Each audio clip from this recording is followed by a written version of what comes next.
धर्मजयगढ़ ठाकुर निवास। वही सिद्धि जब दादा ठाकुर की बात सुनती है तो अपने बगल में बैठे दूसरे सोफे की तरफ देखती है जहां पर मान्यता वाणी और दिया बैठे थे।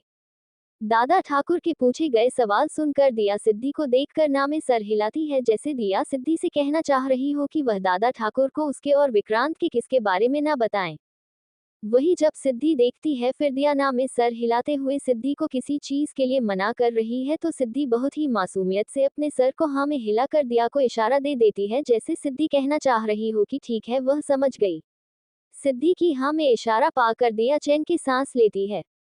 दिया ने अभी चैन की सांस ही ली थी कि तभी सिद्धि दादा ठाकुर की तरफ देखकर दादा ठाकुर से अपनी बात कहती है। सिद्धि, दादू दिया और बेहोशी भाई ने एक दूसरे को किस किया और यह सब लोग इन दोनों की प्यार वाली किस्सी देखकर हंसने लगे। जब मैंने इन्हें कहा कि यह लोग ने बेहोशी भाई और दिया की प्यार वाली किस्सी अकेले अकेले एंजॉय कर ली और हंसा भी रहे हैं, तो ये सभी लोग ने हमारा मजाक बनाया और हम पर ही हंसने लगे। वही सिद्धि की बातें सुनकर दादा ठाकुर अपनी आंखों को छोटी कर लेते हैं और शिवांश को छोड़कर वहां पर मौजूद सभी लोग सिद्धि को हैरानी से देखने लगते हैं। शिवा जब सिद्धि की बातों को सुनता है तो एक लंबी सांस लेकर छोड़ता है और अपने सर को ना में हिला देता है। वही सिद्धि दादा ठाकुर से अपनी बात सुनकर वापस से अपने चेहरे को गुस्से में बुलाकर अपने हाथों को फोल्ड करके बैठ जाती है। सिद्धि इस वक्त बहुत ही ज्यादा क्यूट और मासूम लग रही थी, बिल्कुल किसी छोटे बच्चे की तरह। वही दादा ठाकुर को सिद्धि की बातें कुछ समझ नहीं आए, उन्हें तो बस ये समझ आया कि सिद्धि कहना चाहती है कि विक्रांत और दिया ने एक दूसरे को किस किया, लेकिन ऐसा क्यों। दादा ठाकुर ने जब विक्रांत और दिया की किस करने की बातें सुनी तो अपनी आंखें छोटी कर अपना सर अवी, समीर, शमशेर, विक्रांत और आवान की तरफ मोड़कर उन पांचों को घूर कर देखने लगे। वही जब उन पांचों को अपने ऊपर दादा ठाकुर की नजर पड़ी तो वह पांचों सकपका गए और अपने सर को जल्दी से नीचे कर लिया। इधर दूसरे सोफे पर बैठी दिया ने भी जब सिद्धि की बातें सुनी तो अपने सर को शर्म से नीचे कर लिया। वही दादा ठाकुर ने समीर, विक्रांत, आवान, अभी और शमशेर को देखकर उन सब से कहा, दादा ठाकुर, आप पांचों जरा मेरे सामने आइए और इस मामले को हमें अच्छे से समझाएं कि हमारी बच्ची क्या कहना चाहती है। वही जब शमशेर, समीर, आवान, विक्रांत और अवी जब ये सुनते हैं कि दादा ठाकुर उन्हें अपने सामने खड़े होने के लिए बोल रहे हैं और उनसे सारी बातें क्लियर करने को कह रहे हैं तो वह पांचों घबरा जाते हैं, क्योंकि उन पांचों को बचपन से ही दादा ठाकुर से बहुत ही ज्यादा डर लगता था। लेकिन उन पांचों को बचपन में सुरक्षित भी दादा ठाकुर के पास रहकर ही फील होता था। अभी वह सब अपने सोच में ही गुम थे कि तभी दादा ठाकुर एक बार फिर से अपनी कड़क आवाज में उन पांचों से कहते हैं, दादा ठाकुर, आप लोगों ने सुना नहीं हमने क्या कहा, हमारे सामने आइए और सारी बातों को क्लियर कीजिए अभी। वही दादा ठाकुर जी इतनी कड़क आवाज सुनकर वह पांचों सकपका जाते हैं और जल्दी से दादा ठाकुर के सामने जाकर खड़े हो जाते हैं और अपना सर नीचे कर लेते हैं। समीर, शमशेर, आवान, अवी और विक्रांत इस वक्त दादा ठाकुर के सामने अपने सर को झुकाकर अपने हाथों को पीछे की तरफ बांध कर खड़े थे। अभी वह पांचों दादा ठाकुर के सामने ऐसे लग रहे थे जैसे कोई बच्चे अपने पिता के सामने अपनी गलती करने पर अपने सर को झुकाकर खड़ा हो जाता है। दादा ठाकुर उन सब को देखते हुए उन सब से अपनी कड़क आवाज में कहते हैं, दादा ठाकुर, अब क्या हम मुहूर्त निकलवाए तब आप लोग अपना मुंह खोलना शुरू करेंगे। वही दादा ठाकुर की बात सुनकर वह पांचों अपने वैसा ही खड़े हुए अपने सर को ना में हिला देते हैं। उन सब के सर को ना में हिलता देखकर दादा ठाकुर एक लंबी गहरी सांस लेकर छोड़ते हैं और उन सब की तरफ देखकर वापस से उन सब से कहते हैं, दादा ठाकुर, तो फिर इंतजार किस बात का कर रहे हैं, बोलना शुरू करें। दादा ठाकुर के वापस से बोलने के बाद पर शमशेर अपने सर को झुकाए ही अपने बगल में खड़े समीर को अपने हाथों की कोहिनी से समीर को मारता है। वही समीर शमशेर की के कोहिनी से मार खाकर वह भी अपने सर को झुकाए ही शमशेर की तरफ देखता है। वही शमशेर जब समीर को अपनी तरफ देखता हुआ पाता है तो शमशेर समीर को इशारा करता है कि वह दादा ठाकुर को बताएं। जब समीर देखता है कि शमशेर उसको इशारा कर रहा है दादा ठाकुर को बताने का तो समीर अपने सर को जल्दी जल्दी ना में हिलाने लगता है। शमशेर जब समीर को ना में सर हिलाते हुए पाता है तो शमशेर समीर को अपनी आंखें दिखाने लगता है। समीर शमशेर की आंखें दिखाने से बच्चों की तरह अपना मुंह बनाने लगता है, लेकिन शमशेर को उससे कोई फर्क नहीं पड़ रहा था। शमशेर वापस से समीर को बोलने का इशारा करता है कि तभी समीर के दिमाग में कुछ हिट होता है और वह शमशेर की तरफ देखकर अपने बगल में इशारा करता है। वही शमशेर जब देखता है कि समीर के बगल में आवान खड़ा है तो शमशेर अपने सर को हाँ में हिला देता है, जैसे वह भी समीर से कहना चाह रहा हो कि ठीक है, यही करो। समीर भी शमशेर की हाँ पाकर मुस्कुराता है और अपने सर को वैसा ही नीचे किए हुए ही अपने बगल में खड़े आवान को अपने हाथ की कोहिनी से मारता है। वहीं समीर की कोहिनी से मार खाकर आवान भी अपने सर को नीचे झुकाए हुए ही अपने बगल में खड़े समीर को देखता है और इशारे से पूछता है कि क्या हुआ। वही आवान को अपनी तरफ देखता पाकर समीर आवान को इशारा करता है कि वह दादा ठाकुर से सारी बात कहे। आवान जब समीर का इशारा पाता है तो अपनी आंखों को बड़ी बड़ी करके अपने सर को जल्दी जल्दी ना में हिला देता है, जैसे कहना चाह रहा हूं कि वह दादा ठाकुर से कुछ नहीं कहेगा। आवान को ना करता हुआ देखकर समीर आवान को घूर कर देखता है, लेकिन आवान को जैसे से समीर के घूरने से कोई फर्क नहीं पड़ रहा था। लेकिन तभी आवान के दिमाग में एक बात हिट करती है और वह समीर की तरफ देखकर अपने बगल में खड़े विक्रांत की तरफ इशारा करता है। आवान का इशारा करता हुआ देखकर समीर अपने आंखों में चमक लिए आवान की तरफ देखकर अपने सर को हाँ में हिला देता है, जैसे समीर आवान से कह रहा हो कि हाँ, यही करना सही रहेगा। आवान भी समीर की हाँ पाकर खुश हो जाता है और अपने सर को वैसा ही नीचे झुकाए हुए ही अपने बगल में खड़े विक्रांत को अपने हाथ की कोहनी से मारता है। वहीं जब विक्रांत को आवान की कोहनी पड़ती है तो विक्रांत इग्नोर कर देता है, क्योंकि उसे लगता है कि आवान से शायद गलती से लग गई होगी। आवान जब देखता है कि विक्रांत उसे इग्नोर कर रहा है तो आवान को विक्रांत का खुद को यूं इग्नोर करता हुआ देखकर बहुत गुस्सा आता है और इसलिए आवान एक बार फिर विक्रांत को कोहिनी मारता है, लेकिन इस बार आवान अपने हाथों की कोहिनी से विक्रांत को थोड़ा जोर से मारता है। वही जब आवान की कोहिनी विक्रांत को पड़ती है तब विक्रांत अपने सर को वह सही नीचे झुकाए हुए ही आवान की तरफ देखता है। जब विक्रांत आवान की तरफ देखता है तो पाता है कि आवान उसे कुछ इशारे कर रहा है। आवान को यूं खुद को इशारा करता हुआ देख विक्रांत समझ जाता है कि आवान में पहले भी उसे कोहिनी मारी थी कुछ बताने के लिए। वही जब विक्रांत देखता है कि आवान उसे कुछ इशारे कर रहा है तो विक्रांत आवान के इशारे को समझने की कोशिश करने लगता है, लेकिन जब विक्रांत आवान के इशारे को समझता है तो अपनी आंखों को हैरानी से बड़ी बड़ी कर लेता है। विक्रांत अपनी आंखों को हैरानी से बड़ी बड़ी कर अपने सर को ना में हिला देता है। विक्रांत का ना में इशारा पाकर आवाज विक्रांत को घूर कर देखता है और उसे इशारे करने लगता है, जैसे आवान विक्रांत से कहना चाह रहा हो कि यह सब तुम्हारा ही फैलाया गया रहता है तो तुम ही इसे समेटो। वही आवान की बातें समझकर विक्रांत अपनी रोनी सी शक्ल बना लेता है और आवान को देखने लगता है, लेकिन आवान विक्रांत की ऐसी शक्ल फूल इग्नोर कर देता है। विक्रम जब देखता है कि आवान को उससे कोई फर्क नहीं पड़ रहा है तो विक्रांत के भी दिमाग में कुछ आता है और विक्रांत आवान को अपने बगल की तरफ इशारा करता है। आवान जब विक्रांत की बगल में देखता है तो वहां पर अभी अपने सर को झुकाए खड़ा था। आवान भी समझ जाता है कि विक्रांत क्या कहना चाह रहा है, इसलिए आवान अपने सर को हाँ में हिला देता है। वही आवान की हाँ देखकर विक्रांत भी खुश हो जाता है और अपने सर को झुकाए ही विक्रांत अपने बगल में खड़े अवि को अपने हाथों की कोहिनी से मारता है। वही विक्रांत की कोहिनी से मार खाकर अवि भी अपने सर को झुकाए विक्रांत की तरफ देखता है और विक्रांत से इशारों से पूछता है कि क्या हुआ। जब विक्रांत देखता है कि अवि उसके ही तरफ देखकर पूछ रहा है तो विक्रांत अवि को इशारा करता है कि वह दादा ठाकुर के सवालों का जवाब दे। वही अवि विक्रांत का इशारा समझकर अपने सर को जल्दी जल्दी ना में हिलाता है, जैसे वह कहना चाह रहा हो कि वह दादा ठाकुर से कुछ नहीं कहने वाला। विक्रांत जब देखता है कि अवि मना कर रहा है तो वह अवि की तरफ मासूम का शक्ल बनाकर देखकर इशारा करता है, लेकिन विक्रांत की ऐसी शक्ल देखकर भी अवि अपने सर को ना में हिला देता है। अभी वह पांचों एक दूसरे को इशारा कर ही रहे थे कि इतनी देर से उन पांचों के सामने सोफे पर आराम से बैठे दादा ठाकुर, जो उन पांचों को बहुत देर से देख रहे थे और उन पांचों को जो कोई एक दूसरे को इशारा करते हुए भी देख रहे थे, वह अपनी कड़क आवाज में एक बार फिर से उन पांचों से कहते हैं, दादा ठाकुर, आप सबको नहीं लगता कि आप लोगों ने बहुत ही ज्यादा इशारों इशारों में बातें कर ली? ठीक है, हमें लगता है कि आप में से हमें कोई कुछ नहीं बताने वाला, हमें अपनी तरह से ही सभी बातों को जाननी पड़ेगी। टाइसन। दादा ठाकुर का अभी इतना कहने भर की ही देरी थी कि वह पांचों अचानक से हड़बड़ा जाते हैं और तभी अभी अपने सर को उठाता है और दादा ठाकुर की तरफ देखकर बोलना शुरू करता है। अभी, दादा ठाकुर, इसमें मेरी कोई गलती नहीं है, इसमें ये सब विक्रांत की गलती है, ये सब इसी का किया हुआ कांड है। अभी ने अभी इतना बोला ही था कि तभी आवान भी जल्दी से अपने सर को उठाता है और दादा ठाकुर की तरफ देखकर बोलना शुरू करता है। आवान, हाँ दादा सा, हमारी कोई गलती नहीं है, ये सब इस विक्रांत नहीं किया है। आवान के बोलते ही समीर और शमशेर भी अपने सर को उठाते हैं और दादा ठाकुर की तरफ देखकर अपनी बातों को दादा ठाकुर से कहना शुरू करते हैं। फिर क्या था, आवान, अवी, समीर और शमशेर चारों मिलकर उनके महल में आने से लेकर दिया के किस तक और सिद्धि के रोने तक सब कुछ दादा ठाकुर को बता देते हैं। वही वह चारों अपनी बात कहकर चुप हो जाते हैं और दादा ठाकुर की तरफ देखने लगते हैं। दादा ठाकुर भी उन चारों की बातें सुनकर खामोशी से विक्रांत और दिया को बस देखे जा रहे थे। Imprisoned in obsessed love, Farheen smile with a hello. Chapter 72। अब आगे। धर्मजयगढ़ ठाकुर निवास। दादा ठाकुर के धमकाने के बाद बिना एक पल की देरी किए अभी आगे आकर दादा ठाकुर से सच बोलना शुरू करता है।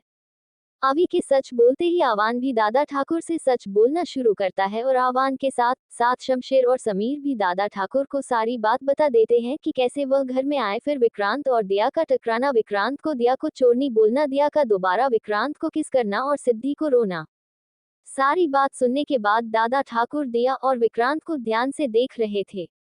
वही दिया और विक्रांत अपना सर झुकाए दादा ठाकुर के सामने खड़े थे। उनको ऐसा खड़ा देखकर शिवांश और सिद्धि को छोड़ सभी यही सोच रहे थे कि दादा ठाकुर अब दिया और विक्रांत के साथ क्या करेंगे, क्योंकि शिवांश अभी भी अपने एक्सप्रेशन लेस चेहरे के साथ आराम से दूसरे सोफे पर बैठा अपनी एक हाथ में मोबाइल को पकड़े अपने इम्पोर्टेंट मेल को चेक कर रहा था और सिद्धि अभी भी दादा ठाकुर के बगल में बैठे अपने चेहरे पर दुनिया भर की मासूमियत लिए अपनी आंखों को टिमटिमाते हुए सभी को देख रही थी। सिद्धि को तो बस इंतजार था कि दादा ठाकुर विक्रांत, समीर, शमशेर, रवि और आवान को उसके ऊपर हंसने की क्या सजा देंगे।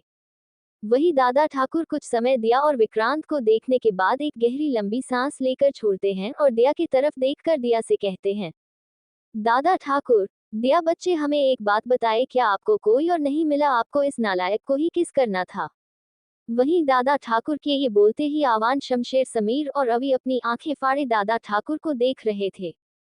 वही दादा ठाकुर की यह बात सुनकर वाणी और मान्यता अपने सर को नीचे झुका के अपने मुंह पर हाथ रख धीरे धीरे हंसने लगती है, लेकिन दादा ठाकुर की यह बात सुनकर दिया को और भी ज्यादा शर्म आने लगी थी, जिस वजह से दिया का गाल और कान शर्म से लाल होने लगा था और दिया अपने सर को झुकाए खड़ी थी। वही दादा ठाकुर की ऐसी बात सुनकर विक्रांत पहले हैरानी से दादा ठाकुर की तरफ देखता है, फिर विक्रांत अपना मुंह बनाकर दादा ठाकुर से कहता है, दादा ठाकुर, आपके कहने का मतलब क्या है? दादा ठाकुर की मैं नालायक हूँ? अरे मेरी पहली किस इस चोरनी ने चुराई है, और सिर्फ पहली ही नहीं, इसने तो मेरी दूसरी किस भी चुराई है। अब आप ही बताए, अपनी होने वाली बीवी को मैं क्या मुंह दिखाऊंगा?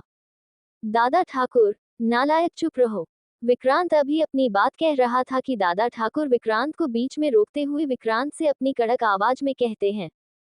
दादा ठाकुर अभी विक्रांत से डांट ही रहे थे कि तभी सबको एक ही खिलखिलाहट भरी हंसी की आवाज सुनाई देती है। वही जब सब उस हंसी के दिशा में देखते हैं तो सिद्धि विक्रांत की बातें सुनकर और विक्रांत को दादा ठाकुर द्वारा डांटते हुए देखकर खिलखिलाकर हंस रही थी। सिद्धि को हंसता हुआ देखकर दादा ठाकुर के चेहरे पर मुस्कुराहट आ जाती है। वही शिवांश भी जब सिद्धि को हंसता हुआ देखता है तो वह भी मुस्कुराते हुए खुद को रोक नहीं पाता। सिर्फ शिवांश और दादा ठाकुर ही नहीं बल्कि वहां पर खड़े आवान, वाणी, विक्रांत, समीर, मान्यता, अवी और शमशेर भी सिद्धि की खिलखिलाहट भरी हंसी देखकर अपने आप को मुस्कुराने से रोक नहीं पाते। अभी कुछ देर पहले जब सिद्धि रो रही थी तो उन लोगों पर क्या बीत रही थी ये वही लोग समझते थे, क्योंकि इन कुछ दिनों में ही सिद्धि उन सबकी लाडली बन चुकी थी। सिद्धि हंसती थी तो वह लोग खुश रहते थे, सिद्धि उदास रहती थी तो वह लोग भी उदास रहते थे, और सिद्धि अगर रोती थी तो वह सभी बेचैन हो जाते थे। सिद्धि कुछ देर खिलखिलाकर हंसने के बाद अपनी हंसी को रोकती है और फिर अपनी आंखों में चमक लिए दादा ठाकुर की तरफ देखकर दादा ठाकुर से कहती है, सिद्धि, दादू आपने कहा था ना आप इन सब को सजा देगी, क्योंकि इन सब की वजह से हम रोए थे, तो अब इन सबको आप सजा दीजिए। दादा ठाकुर, हाँ हाँ बिल्कुल, हम इन्हें सजा देनी है, आखिर इन्होंने हमारी बच्ची को जो रुलाया है। सिद्धि की बातों पर दादा ठाकुर भी सिद्धि को जवाब देते हैं और फिर दादा ठाकुर समीर, विक्रांत, आवान, शमशेर और रवि को अपने सामने खड़े होने के लिए कहते हैं। इतनी देर में अम्मा भी चाय और नाश्ता लाजो के साथ लेकर आती हैं और वही टेबल पर रखवा देती हैं। टेबल पर नाश्ता रखवा देने के बाद अम्मा चाय का कप उठाकर एक कप शिवांश को देती है और यह कप दादा ठाकुर को देती है। फिर अम्मा भी जाकर मान्यता, वाणी और दिया के साथ खड़ी हो जाती हैं। जब वह पांचों दादा ठाकुर के सामने आकर फिर से खड़े हो जाते हैं तो दादा ठाकुर उन पांचों को देखकर अपने हाथों में पकड़े चाय के कप से सिप लेते हुए एक बार फिर से अपनी कड़क आवाज में उन सबसे आगे कहते हैं, दादा ठाकुर, तुम पांचों की वजह से हमारी बच्ची रो रही थी, इसकी सजा तो तुम पांचों को मिलेगी। कल से पूरे एक हफ्ते तक विक्रांत, समीर और आवान तुम लोग सुबह का ब्रेकफास्ट और रात का डिनर रेडी करेंगे। और शमशेर, अभी तुम दोनों ब्रेकफास्ट का और डिनर का बर्तन धोगे। समझ गए? वही दादा ठाकुर की यह कहने भर की ही देरी थी कि विक्रांत, आवान, शमशेर, समीर और अवी के ऊपर जैसे पहाड़ ही टूट गया था। वह पांचों अपनी आंखों को बड़ी बड़ी करके रोनी सूरत बनाकर दादा ठाकुर के तरफ देख रहे थे, जैसे कहना चाह रहे हो कि हम पर ऐसा अत्याचार क्यों, लेकिन अफसोस वह लोग कह नहीं पा रहे थे। दादा ठाकुर उन पांचों से अपनी बात कहकर अपने हाथों में पकड़े चाय की कप को वापस टेबल पर रखकर सिद्धि की तरफ मुड़कर सिद्धि के सर पर प्यार से हाथ रख के कहते हैं, दादा ठाकुर, अब ठीक है ना इनकी सजा। दादा ठाकुर की बात सुनकर सिद्धि भी अपने चेहरे पर बड़ी सी मुस्कुराहट लिए अपने सर को जल्दी जल्दी 2-3 बार हाँ में हिला देती है। वही सिद्धि की मुस्कुराहट देखकर दादा ठाकुर भी मुस्कुरा देते हैं। फिर दादा ठाकुर मान्यता, वाणी और दिया की तरफ देखकर उन तीनों से कहते हैं, दादा ठाकुर, आप लोग आज रात यहीं रुक जाए। शिवांश, हमें आपसे कुछ बात करनी है, पहले जाकर फ्रेश हो जाए और उसके बाद हमारे कमरे में आए। दादा ठाकुर मान्यता, वाणी और दिया से अपनी बात कहते हैं और उसके बाद शिवांश की तरफ देखकर शिवांश से अपनी बात कहते हैं। शिवांश भी दादा ठाकुर की बात सुनकर अपने सर को हाँ में हिला देता है। दादा ठाकुर अब सोफे पर से उठकर उन पांचों को एक बार फिर से देखते हैं और वापस से अपने कमरे की ओर जाने लगते हैं कि तभी बहुत हिम्मत करके समीर दादा ठाकुर को रोककर दादा ठाकुर से कहता है, समीर, दादा ठाकुर, आपने जो सजा दी है वह हम सब ने एक्सेप्ट कर ली, पर क्या वह सजा एक दिन पोस्टपोन नहीं हो सकती? आई मीन, आपने कहा कि कल से, लेकिन कल तो हम सभी को पार्टी में जाना है ना, और वह पार्टी तो कल दिन से ही शुरू हो जाएगी, तो क्या हम अपनी सजा परसों से शुरू करें? दादा ठाकुर, ठीक है, लेकिन याद रहे परसों से कोई बहाना काम नहीं आएगा। समीर के बातों पर दादा ठाकुर ने बिना पूछे मुड़े जवाब दिया और अपने कमरे की ओर चले गए। वही दादा ठाकुर के जाते ही शिवांश भी अपने जगह से खड़ा हुआ और उन पांचों को देखकर अपने कोट को ठीक करते हुए एक तिरछी मुस्कुराहट मुस्कुराया। वही जब वह पांचों शिवांश की तिरछी मुस्कुराहट देखते हैं तो खुन्नस में शिवांश को घूरने लगते हैं। लेकिन शिवांश उन पांचों का घूरना इग्नोर करके सिद्धि के पास जाता है और सिद्धि को सोफे पर से खड़ा करके अपने साथ लेकर लिफ्ट की तरफ बढ़ जाता है। शिवांश सिद्धि के साथ लिफ्ट में आकर अपने फ्लो का बटन प्रेस करता है और अपने फ्लो पर जाने लगता है। वही शिवांश और सिद्धि के जाने के बाद अम्मा मान्यता, दिया और वाणी की तरफ देखकर उन तीनों से कहती हैं, अम्मा, थम्स अप चलो, मैं थम्स अप ने थम्स अप का कमरा देखा दियूसु। लाजू जा जे सब के लिए रात में पहने वास्ते कपड़े लिया। अम्मा ने दिया, मान्यता और वाणी से अपनी बात कहकर लाजो से भी अपनी बात कही और उन तीनों को लेकर सीढ़ियों की तरफ बढ़ गई। वहीं वह तीनों भी अम्मा के साथ साथ चल दी, लेकिन दिया जाते जाते एक वार्निंग भरा लुक विक्रांत को दे रही थी। विक्रांत भी दिया को घूर कर देख रहा था। जब दिया ने देखा कि विक्रांत उसे ही देख रहा था तो दिया ने विक्रांत को देखकर अपनी एक आंख दबा दी, आंख मारी। वही विक्रांत ने जब दिया की ऐसी हरकत देखी तो अपनी आंखों को बड़ी बड़ी कर लिया और अपने सर को जल्दी से नीचे झुका लिया। इस वक्त ऐसा लग रहा था कि दिया एक लड़का है जो विक्रांत को छेड़ रहा है और विक्रांत एक लड़की जो दिया के छेड़ने से शर्मा रहा है। वही उन सब के जाने के बाद अब आवान, अवी, शमशेर और समीर घूर कर खा जाने वाली नजरों से विक्रांत को देख रहे थे। विक्रांत को भी अपने ऊपर किसी की नजर का एहसास हो रहा था। इसी एहसास के चलते विक्रांत ने जब अपना सर उठाया तो देखा आवान, शमशेर, अवी और समीर उसे खा जाने वाली नजरों से घूर रहे थे।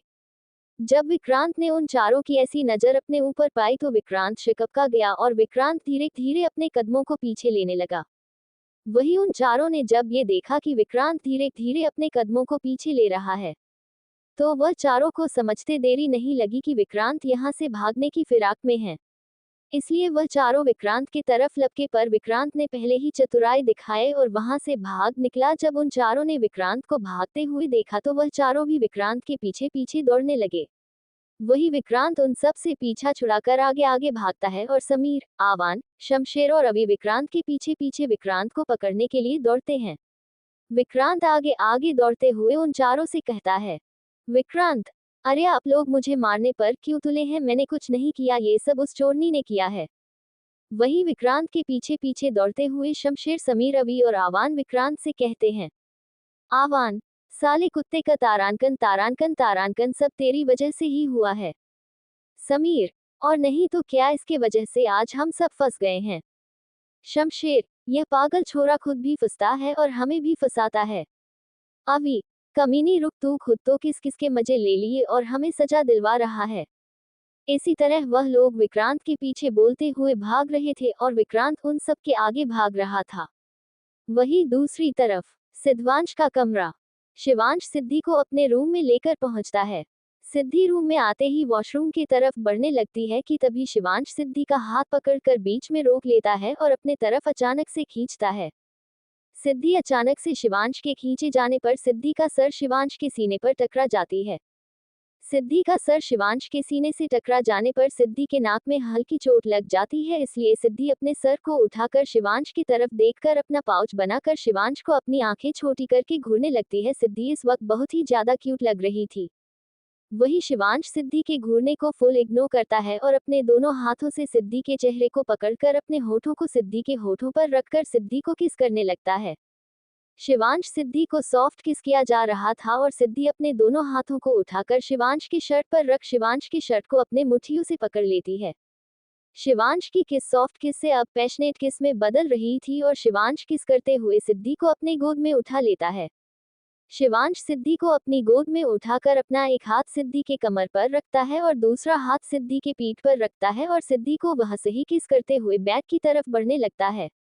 शिवांश सिद्धि अपने किस बिना ब्रेक किए हुए है सिद्धि को बेड पर लेटा देता है। फिर शिवांश अपने किस ब्रेक कटकर सिद्धि के ऊपर से उठता है और शिवांश सिद्धि के गाल पर अपने एक हाथ रख सिद्धि को देखते हुए सिद्धि से कहता है, Shivansh, little girl, let's create a romantic moment between us. Siddhi से इतना बोल शिवांश वापस सिद्धि के ऊपर झुक जाता है। Imprisoned in obsessed love, Farheen smile with a hello. Chapter 73। अब आगे। ठाकुर निवास, डाइनिंग एरिया। इस वक्त डाइनिंग एरिया में सभी लोग मौजूद थे। डाइनिंग टेबल की हेड चेयर पर दादा ठाकुर बैठे हुए थे।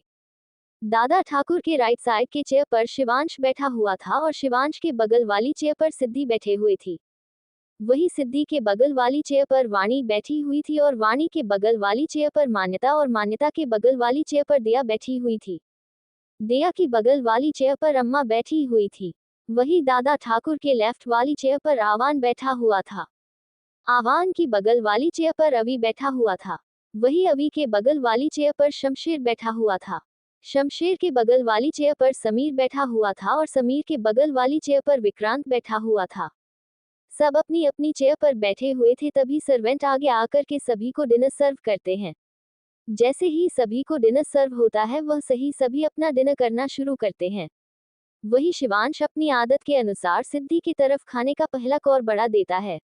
शिवांश सिद्धि की तरफ खाने का कौर बढ़ाता है, लेकिन तभी अचानक सिद्धि शिवांश की तरफ से अपना मुंह फेर लेती है। अपने बगल में बैठी वाणी की तरफ देखकर वाणी से कहती है, सिद्धि, वाणी दी, क्या आप हमें खिला सकते हो? हमारे हाथों में दर्द हो रहा है। वही सिद्धि के बात सुनकर वाणी जो अपने मुंह में पहला निवाला रखने वाली थी वह रुक जाती है। वाणी रुककर सिद्धि की तरफ मुस्कुरा कर देखती है। फिर वाणी अपने सर को हाँ में हिला देती है। वाणी अपने सर को हाँ में हिलाने के बाद सिद्धि की तरफ अपना पहला निवाला बढ़ा देती है। सिद्धि भी मुस्कुराते हुए उस निवाले को देखकर खा लेती है। लेकिन जब शिवांश सिद्धि की ऐसी हरकत देखता है तो पहले तो शिवांश घूर कर सिद्धि को देखता है, फिर अपनी आंखों को बंद कर एक लंबी गहरी सांस लेता है और लाचारी से अपने सर को ना में हिलाकर अपना बढ़ाया हुआ पहला निवाला खुद ही खा लेता है। वही वहां पर बैठे सबने सिद्धि की यह बात नोटिस की थी। सिद्धि क्यों ऐसा करता हुआ देखकर सब हैरान थे, क्योंकि सिद्धि हमेशा शिवांश के हाथों से ही खाती थी। वही सिद्धि भी मजे से वाणी के हाथों से खा रही थी। सिद्धि वाणी के हाथों से खाते हुए एक नजर अपने बगल में बैठे शिवांश की तरफ देखती है। शिवांश भी खाते हुए सिद्धि को ही देख रहा था। सिद्धि जब देखती है कि शिवांश उसे ही देख रहा है तो सिद्धि शिवांश को देखते हुए अपने मुंह को जल्दी जल्दी 2-3 बार ऐंठ देती है।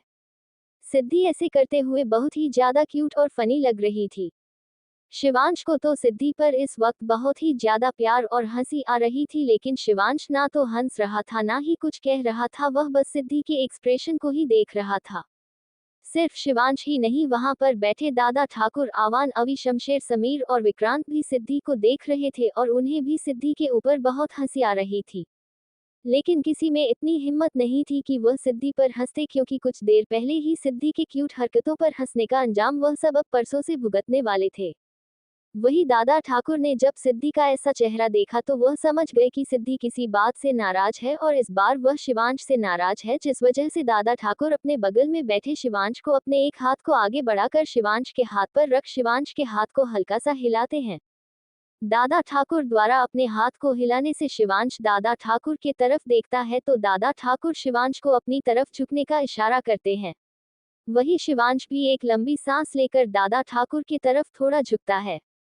जब दादा ठाकुर देखते हैं कि शिवांश उनके तरफ झुक गया है तो दादा ठाकुर शिवांश के कान के पास जाकर बहुत धीरे स्वर में शिवांश से पूछते हैं, दादा ठाकुर, क्या आपने हमारी बच्ची से कुछ कहा है? वह ऐसी नाराज क्यों है? हम देख सकते हैं वह इस बार आपसे नाराज है।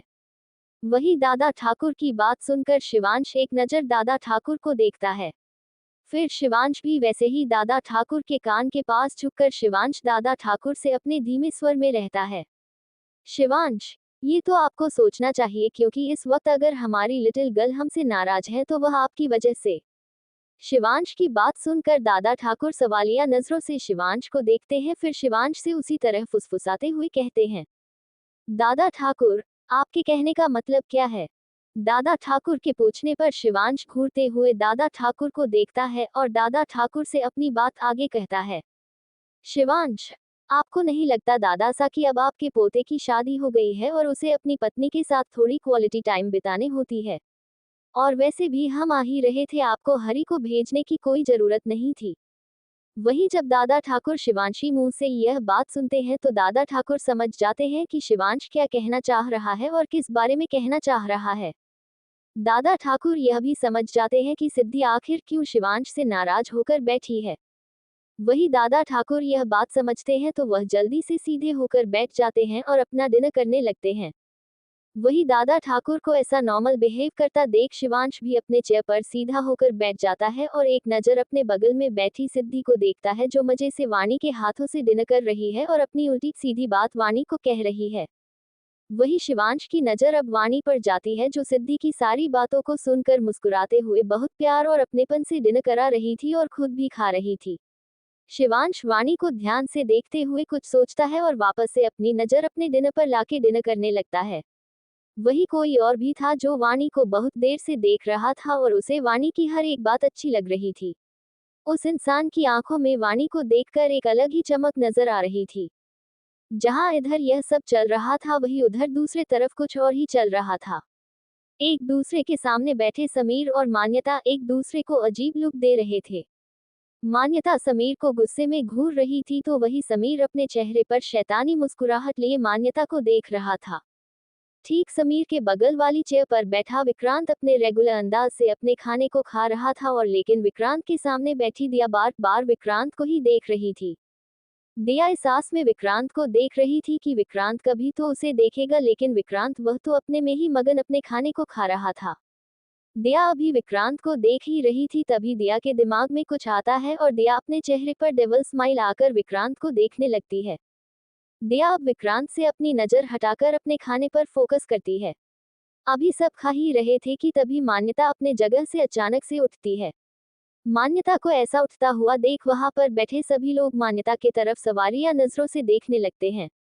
मान्यता जब देखती है कि सभी उसी के तरफ देख रहे हैं तो मान्यता अपने चेहरे पर झूठी मुस्कुराहट लाकर सबकी तरफ देखते हुए सबसे कहती है, मान्यता, एक्चुअली मेरा हो गया और मुझे मम्मा को भी कॉल करना था तो मैं अपने रूम में जाती हूँ, एक्सक्यूज मी।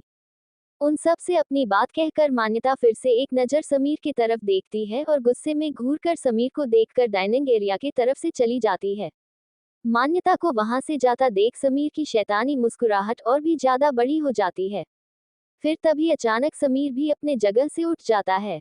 वही जब समीर अपनी जगह से उठता है तो सब अब समीर की तरफ सवालिया नजरों से देखने लगते हैं।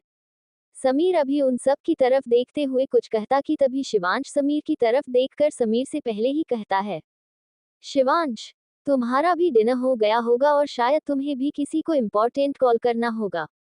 शिवांश की बात सुनकर समीर शिवांश की तरफ देखकर अपने दांतों को दिखाते हुए और अपने सर को एक हाथ से खुजाते हुए अपने सर को हाँ में हिला देता है।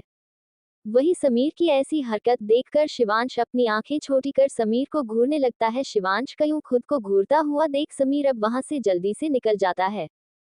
समीर के वहां से जाते ही दिया टेबल के नीचे से ही धीरे से एक लात विक्रांत को मारती है। वही दिया के ऐसे मारने से विक्रांत अपने सर को उठाकर सामने बैठी दिया को देखकर अपनी आंखें छोटी कर लेता है। दिया भी विक्रांत को घूरते हुए इशारा करती है। विक्रांत दिया का इशारा समझकर अपने सर को ना में हिला देता है। वही जब विक्रांत अपने सर को ना में हिलाता है तो दिया अपनी आंखें छोटी करके टेबल के बगल में रखा फोक कांटा वाला चम्मच उठाकर विक्रांत को मारने का इशारा करती है।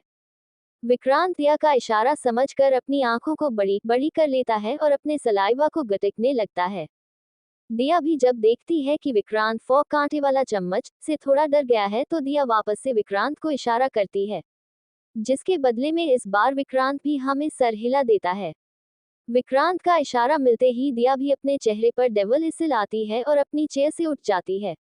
वही दिया को भी अपनी चेयर से उठता देख सब अब दिया को देखने लगते हैं। कोई कुछ कहता कि तभी दिया सबसे पहले खुद ही सबकी तरफ देखकर कह देती है, दिया वह एक्चुअली मेरा भी हो गया और मुझे भी अपने घर पर कॉल करना है वरना सब सो जाएंगे। इतना बोलकर दिया भी डाइनिंग एरिया से चली जाती है। दिया के जाते ही विक्रांत बेचारा सा शक्ल बनाकर अपनी चेयर से उठता है। विक्रांत अपनी चेयर से उठकर सभी की तरफ देखकर किसी से कुछ कहता कि तभी आवान, अवी और शमशेर एक साथ विक्रांत से कहते हैं, आवान तुम्हारा खाना भी हो चुका है और तुम्हें भी बहुत इंपॉर्टेंट कॉल करना है। अवी तुम्हारा खाना भी हो चुका है और तुम्हें भी बहुत इंपॉर्टेंट कॉल करना है। शमशेर तुम्हारा खाना भी हो चुका है और तुम्हें भी बहुत इंपॉर्टेंट कॉल करना है। वही उन तीनों की बातें सुनकर विक्रांत एक सेकंड भी वहां पर नहीं रुकता और दौड़ते हुए डाइनिंग एरिया से चला जाता है। विक्रांत को इससे भागता हुआ देखकर रवि, शमशेर और आवान हंसने लगते हैं। वही पहले मान्यता, फिर समीर, उसके बाद दिया और अब विक्रांत को जाता हुआ देख दादा ठाकुर रवि, आवान और शमशेर की तरफ देखकर उन तीनों से कहते हैं, दादा ठाकुर सब ने अपने लिए ढूंढ ली है, अब तुम तीनों भी अपने लिए ढूंढ लो ताकि हमें मेहनत ना करनी पड़े और हाँ ढूंढ कर जल्दी से शादी करके हमें अपने परपोते या परपोती का मुंह दिखा दो। वही जब दादा ठाकुर से आवान, शमशेर और रवि ऐसी बातें सुनते हैं तो कुछ देर पहले जो वह तीनों हंस रहे थे अब उनकी हंसी कहीं गायब हो जाती है और अचानक से वह तीनों खांसने लग जाते हैं। उन तीनों को ऐसे खांसता हुआ देखकर दादा ठाकुर लाचारी से अपने सर को ना में हिला देते हैं। फिर दादा ठाकुर उन तीनों को देखकर कहते हैं, दादा ठाकुर नालायक कहीं के। दादा ठाकुर अभी शमशेर, आवान और रवि से अपनी बात कह ही रहे थे कि तभी उन सब के कानों में शिवांश की आवाज पड़ती है। वही शिवांश की बातें सुनकर शमशेर, रवि, आवान और दादा ठाकुर तीनों हैरानी से शिवांश को देखने लगते हैं। Imprisoned in obsessed love, Farheen smile with a hello. Chapter 74। अब आगे।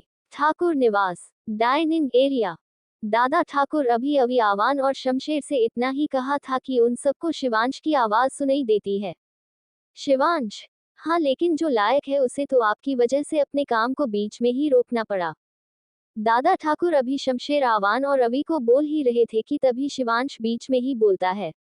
वही शिवांश की बात सुनकर रवि, शमशेर और आवान हैरानी से शिवांश को देखते हैं और दादा ठाकुर शिवांश की बात सुनकर सकपका जाते हैं।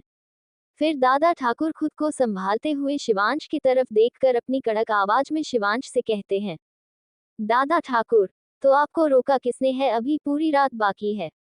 अपनी बात शिवांश से कहकर दादा ठाकुर अपनी चेयर से उठकर खड़े हो जाते हैं।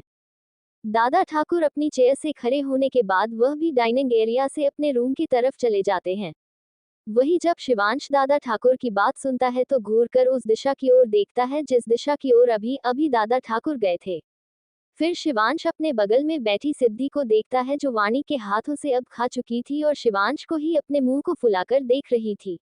शिवांश सिद्धि को देखकर एक लंबी सांस छोड़ता है और सिद्धि को बहुत प्यार से कहता है, शिवांश चले लिटिल गर्ल, रात हो गई है, अब आपको सोना भी है।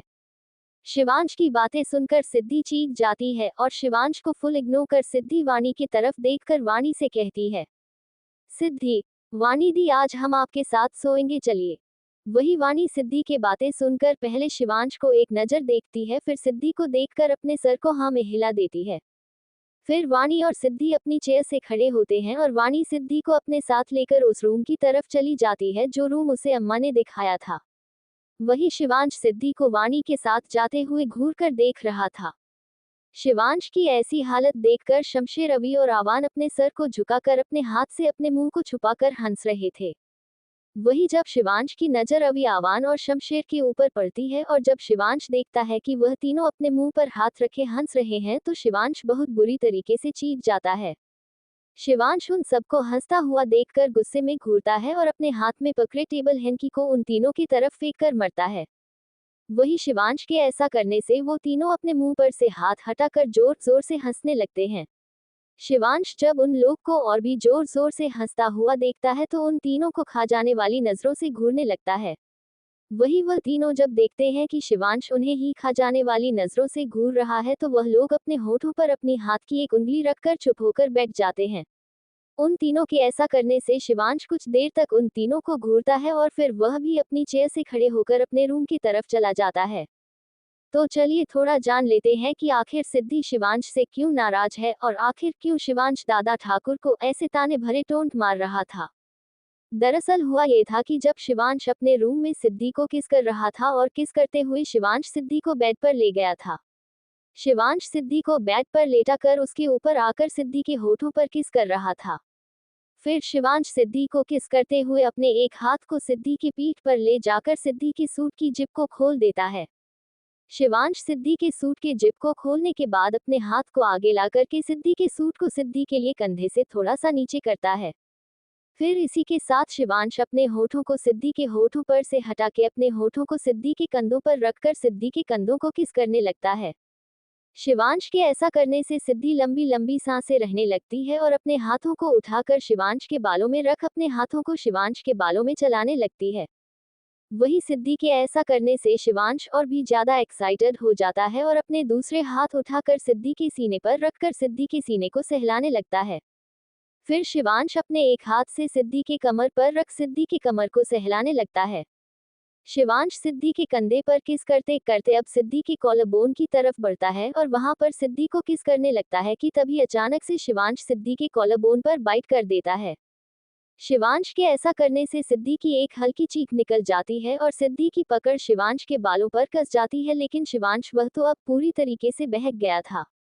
शिवांश सिद्धि के सीने को चलाते हुए सिद्धि के कॉलरबोन से अब सिद्धि के उभार पर आ गया था। शिवांश अब सिद्धि के उभारों पर किस करने लगा था।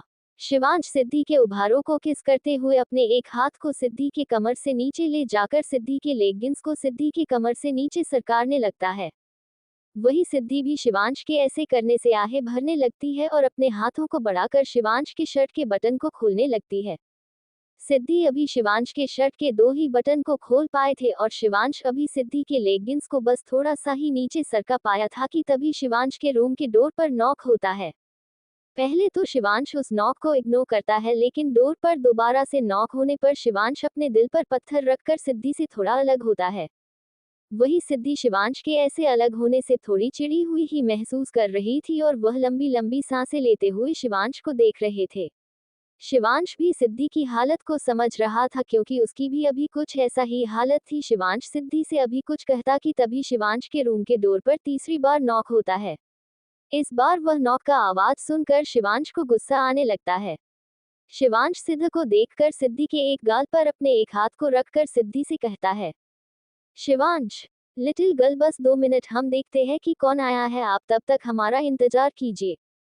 शिवांश के ऐसा कहने से सिद्धि और भी ज्यादा चीर जाती है, लेकिन वह शिवांश से कुछ कहती नहीं। शिवांश बेड से उठकर अपने शर्ट के बटन बंद करते हुए अपने रूम के डोर के पास जाता है और गुस्से में अपने रूम का डोर खोलता है। शिवांशु अपने रूम का डोर खोलता है तो सामने एक नौकर अपने सर को झुकाए खड़ा था। शिवांश उस नौकर को खा जाने वाली नजरों से दूर रहा था। अब भाई घोड़े भी क्यों नहीं उसके इतने प्यारे मूवमेंट को जो इतने खराब कर दिया। शिवांश गुस्से में उस नौकर को अभी कुछ कहता कि तभी वह ना कर शिवांश से कहने से पहले जल्दी से खुद ही कह देता है, था था था ठाकुर सा आपको बड़े ठाकुर बुला रहे हैं, उन्होंने कहा है कि बहुत ही ज्यादा जरूरी बात करनी है।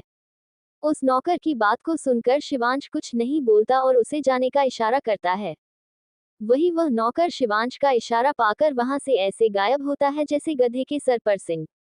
उस नौकर के जाने के बाद शिवांश पीछे मुड़ता है और अपने रूम के अंदर आता है। शिवांश जैसा ही अपने रूम के अंदर आता है वैसा ही एक पिल्लो आकर सीधा शिवांश के मुंह पर लगता है। शिवांश उस पिल्लो को पकड़कर सामने देखता है तो सिद्धि अपने मुंह को फुलाकर शिवांश को ही देख रही थी। शिवांश उस पिल्लो को अपने हाथ में पकड़कर सिद्धि की तरफ बढ़ता ही है कि तभी सिद्धि बेड से जल्दी से उठती है और बाथरूम की तरफ दौड़ते हुए भाग जाती है। शिवांश सिद्धि को बाथरूम में यूं भागता हुआ देख एक लंबी सांस लेकर छोड़ता है और फिर उस पिलो को वापस बेड पर रखकर अपने रूम से बाहर निकलकर दादा ठाकुर के रूम में चला जाता है। अब आते हैं प्रेजेंट टाइम में, जहां एक तरफ शिवांश अपने कमरे में जाकर यह सोच रहा था कि उसे उसकी लिटिल गर्ल को मनाना कैसे चाहिए, वहीं दूसरी तरफ सिद्धि वाणी की कंपनी पाके और भी ज्यादा खुश थी। उसे तो जैसे कोई फर्क ही नहीं पड़ रहा था कि शिवांश उसे मनाने के लिए ना जाने क्या सोच रहा है। वहीं दूसरी तरफ मान्यता गुस्से में डाइनिंग एरिया से अपने उस रूम की तरफ बढ़ने लगती है जिस रूम को अम्मा ने उसे दिखाया था कि आज उसे वही रहना है। मान्यता रूम की तरफ बढ़ते हुए खुद में ही बड़बड़ाते हुए चल रही थी। मान्यता, ना जाने खुद को क्या समझता है, छिछोरेपंती की भी हद होती है, लेकिन मैं भी किसके बारे में बोल रही हूँ, छिछोरेपंती की हद तो इस जंगली सांड को पता ही नहीं होगा। मान्यता अभी खुद में ही बड़बड़ाते हुए आगे चली जा रही थी कि तभी मान्यता के हाथ को पकड़ के कोई अपनी तरफ खींच लेता है जिससे मान्यता के मुंह से एक चीख निकल जाती है और इस चीख के साथ मान्यता जाकर किसी शख्स से टकरा जाती है। मान्यता कसर जाकर उस शख्स के मजबूत सीने से टकरा जाता है। वही मान्यता जब अपने सर को उठाकर देखती है तो वहां पर कोई और नहीं बल्कि समीर खड़ा था जिसने मान्यता को अपनी ओर खींचा था, जो अभी मान्यता का हाथ पकड़े मान्यता को खुद में सटाए खड़ा था। वही जब मान्यता अपने सामने खड़े समीर को देखती है तो गुस्से में अब मान्यता का पारा हाई होने लगता है। मान्यता समीर को देखकर अपने हाथों को छुड़ाते हुए समीर से कहती है, मान्यता, तुम छिछोरे इंसान, तुम अपनी इन छिछोरी पंक्तियों से बाज नहीं आओगे ना। क्या कर रहे थे अभी तुम कुछ देर पहले डाइनिंग टेबल पर? समीर, मैं क्या कर रहा था जरा बताना मुझे।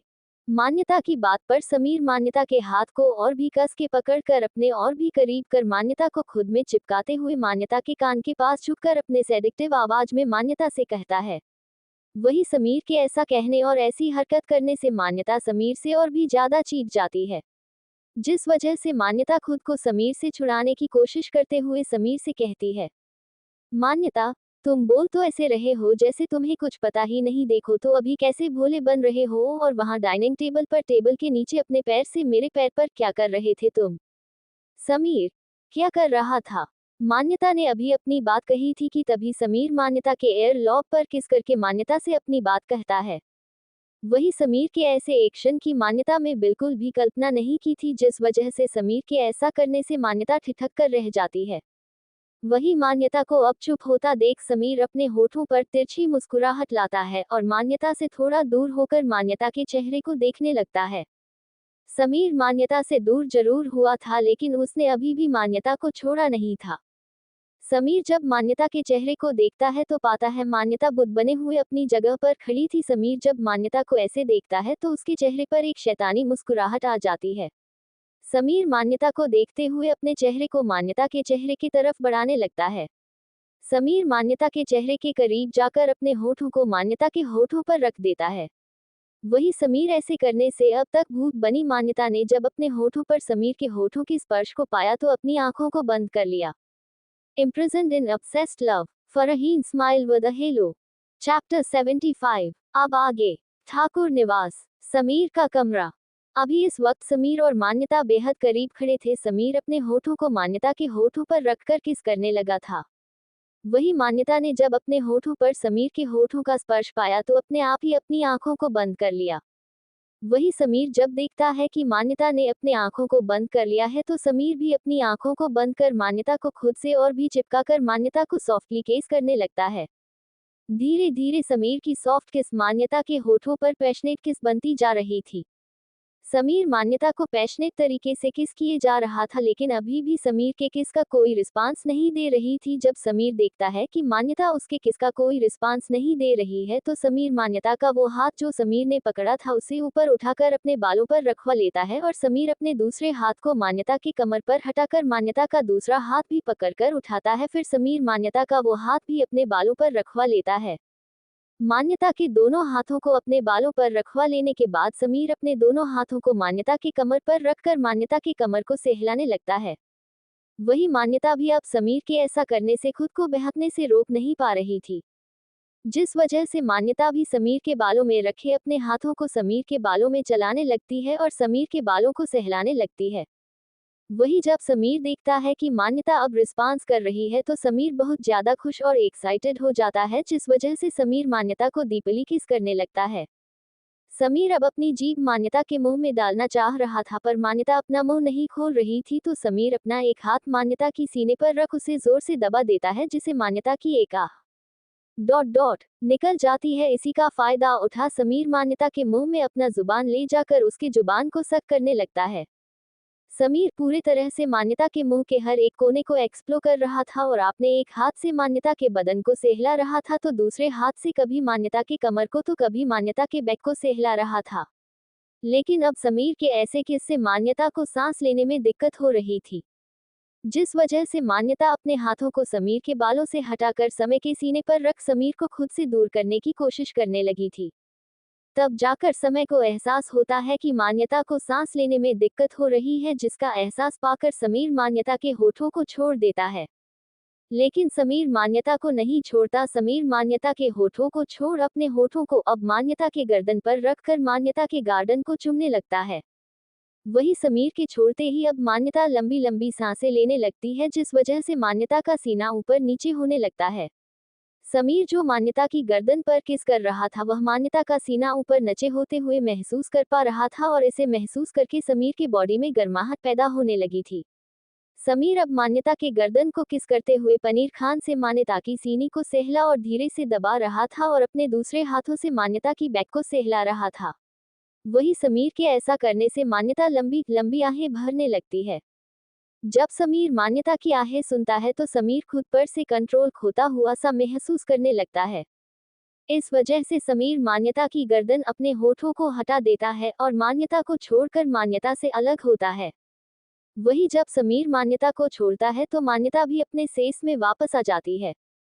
मान्यता अपने सेंस में वापस आकर अपने सर को झुकाए समीर के सामने खड़ी थी, क्योंकि मान्यता की हिम्मत ही नहीं हो रही थी कि वह समीर के सामने अपनी नजर उठाकर भी समीर को देखे। वही समीर जब देखता है कि मान्यता अपने सर को झुकाकर खड़ी है तो समीर आगे बढ़कर बहुत प्यार से मान्यता के फोरहेड पर किस करता है और मान्यता को अपने गले से लगा लेता है। समीर के गले लगाने पर मान्यता भी समीर के गले लग जाती है और अपनी आंखों को बंद कर लेती है। समीर मान्यता को अपने गले से लगाए हुए ही मान्यता से कहता है, समीर, मैंने तुमसे पहले भी कहा था और मैं तुमसे आज भी कहता हूँ कि मैं तुमसे प्यार करता हूँ और हमेशा करता रहूंगा। मेरा प्यार तुम्हारे शरीर का मोहताज नहीं। मैं अपनी हदें पार करना नहीं चाहता था, इसलिए रुक गया, क्योंकि मैं इस मूवमेंट को हमारे लिए बहुत स्पेशल बनाना चाहता हूँ। इसलिए जल्दी से हाँ कर दो यार, सच्ची कहता हूँ, अगर शादी के लिए हाँ नहीं कहा ना तो तुम्हारे घर से तुम्हें उठाकर ले जाऊंगा। समीर की इस बात पर मान्यता समीर को कोई जवाब नहीं देती और समीर को बहुत टाइटली गले से लगा लेती है और एकदम हल्के से मुस्कुरा देती है। वही समीर जब देखता है कि मान्यता की पकड़ उस पर टाइट हो गई है तो समीर भी मान्यता को और भी कस के खुद के गले से लगा लेता है और हल्के से मुस्कुरा देता है, क्योंकि कहीं न कहीं समीर भी मान्यता की कश्मकश समझ रहा था। जिस तरह से समीर मान्यता से बचपन से ही प्यार करते आया है, वही मान्यता ने कभी समीर को उस नज़र से नहीं देखा था। वह तो हमेशा समीर से लड़ते झगड़ते रहती थी, क्योंकि जब भी समीर उसके घर आया करता था या मान्यता अपने मॉम डैड या भाई के साथ समीर के घर जाया करती थी तो समीर उसे हमेशा तंग किया करता था। समीर के माता पिता तो हमेशा से चाहते थे कि मान्यता उनके घर की बहू बने, क्योंकि वह भी समझते थे कि समीर मान्यता को पसंद करता है, लेकिन मान्यता की तरफ से ऐसी कोई फीलिंग समीर के लिए नहीं थी। मान्यता को तो अपनी फीलिंग का एहसास उस दिन हुआ था जब तकरीबन 2 महीना पहले मान्यता और समीर अपनी फैमिली के साथ एक शादी का फंक्शन अटेंड करने गए थे और उसी शादी के फंक्शन में एक लड़की समीर को पसंद करने लगी थी। और सिर्फ इतना ही नहीं, उसके फादर ने तो समीर के फादर से उन दोनों की शादी के बाद भी की थी, लेकिन समीर के फादर ने ये कहकर टाल दिया था कि वह समीर से इस बारे में बात करके बताएं, क्योंकि समीर के फादर बहुत अच्छे से जानते थे कि उनका बेटा मान्यता को पसंद करता है और वह मान्यता के अलावा किसी से शादी करने को तैयार नहीं होगा। वही जब मान्यता ने ये सब सुना था तो उसे बहुत तेज गुस्सा आया था और उसने जाकर समीर के बालों को नोच लिया था। समीर भी मान्यता के इस बात से अनजान था कि उसने ऐसा क्यों किया, लेकिन बाद में जब समीर को पता चला कि उसके लिए एक रिश्ता आया था और उस वक्त मान्यता ने सारी बातों को सुन लिया था, तब समीर सारा माजरा समझ जाता है कि मान्यता को भी उससे प्यार है, लेकिन वह बताती नहीं है। इसलिए समीर ने मान्यता को कई बार शादी के लिए पूछा था, लेकिन मान्यता अपनी उलझन में उलझी हुई थी। उसे लगता था कि कहीं ये गलत तो नहीं होगा। मान्यता इस बारे में सिद्धि को शेयर करने वाली थी, लेकिन उसके पहले ही सिद्धि अचानक से गायब हो चुकी थी। और जब सिद्धि उन लोगों को मिली तो उस वक्त ऐसे कोई हालात नहीं बने। मान्यता अभी भी सिद्धि से अपने दिल की बात शेयर करना चाहती थी, क्योंकि बचपन से ही मान्यता और सिद्धि ने एक दूसरे को अपने दिल की बात शेयर थी। अभी मान्यता और समीर एक दूसरे के गले लगकर खड़े थे कि तभी उन लोगों के कानों में गाने की आवाज आती है। गाने की आवाज सुनकर मान्यता और समीर एक दूसरे से अलग होते हैं और रूम की डोर की तरफ देखने लगते हैं।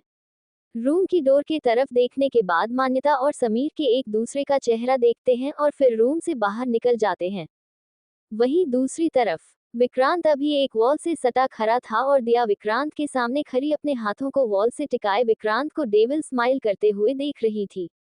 विक्रांत दिया को देखते हुए अपने सलाइवा को अपने गले से निगलकर अपने गले को भीगा रहा था।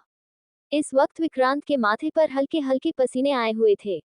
वही दिया एक नजर विक्रांत को ऊपर से लेकर नीचे तक देखते हुए विक्रांत से कहती है, दिया, देख छोरे, ऐसा ना से कि सिर्फ थन अपनी पहली किस गवाई से, वह महारी भी पहली किस थी। Dot dot dot dot dot. और जे जो मन्ने नीचे कुछ वक्त पहले तुझे किस किया से, वह सिर्फ थारी दूसरी किस, ना महारी भी दूसरी किस से। Dot dot dot dot dot. जाने से क्यों, क्योंकि तू महारे को भाग गया से। Dot dot dot dot. और जे जो तू महारे को भाग गया से, तो अब थारे पर सिर्फ महारा अधिकार से।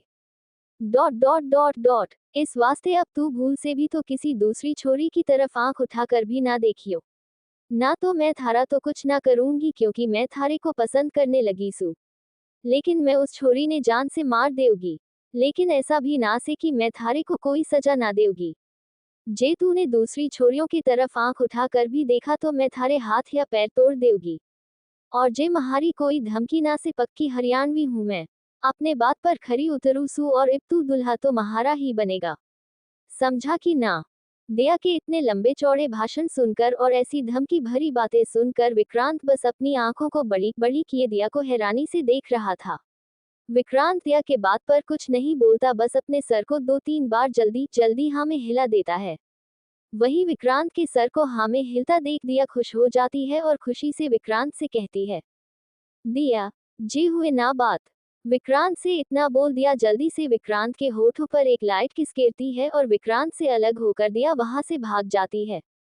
वही दिया के ऐसे एक्शन से विक्रांत एक बार फिर शॉक्ड हो जाता है।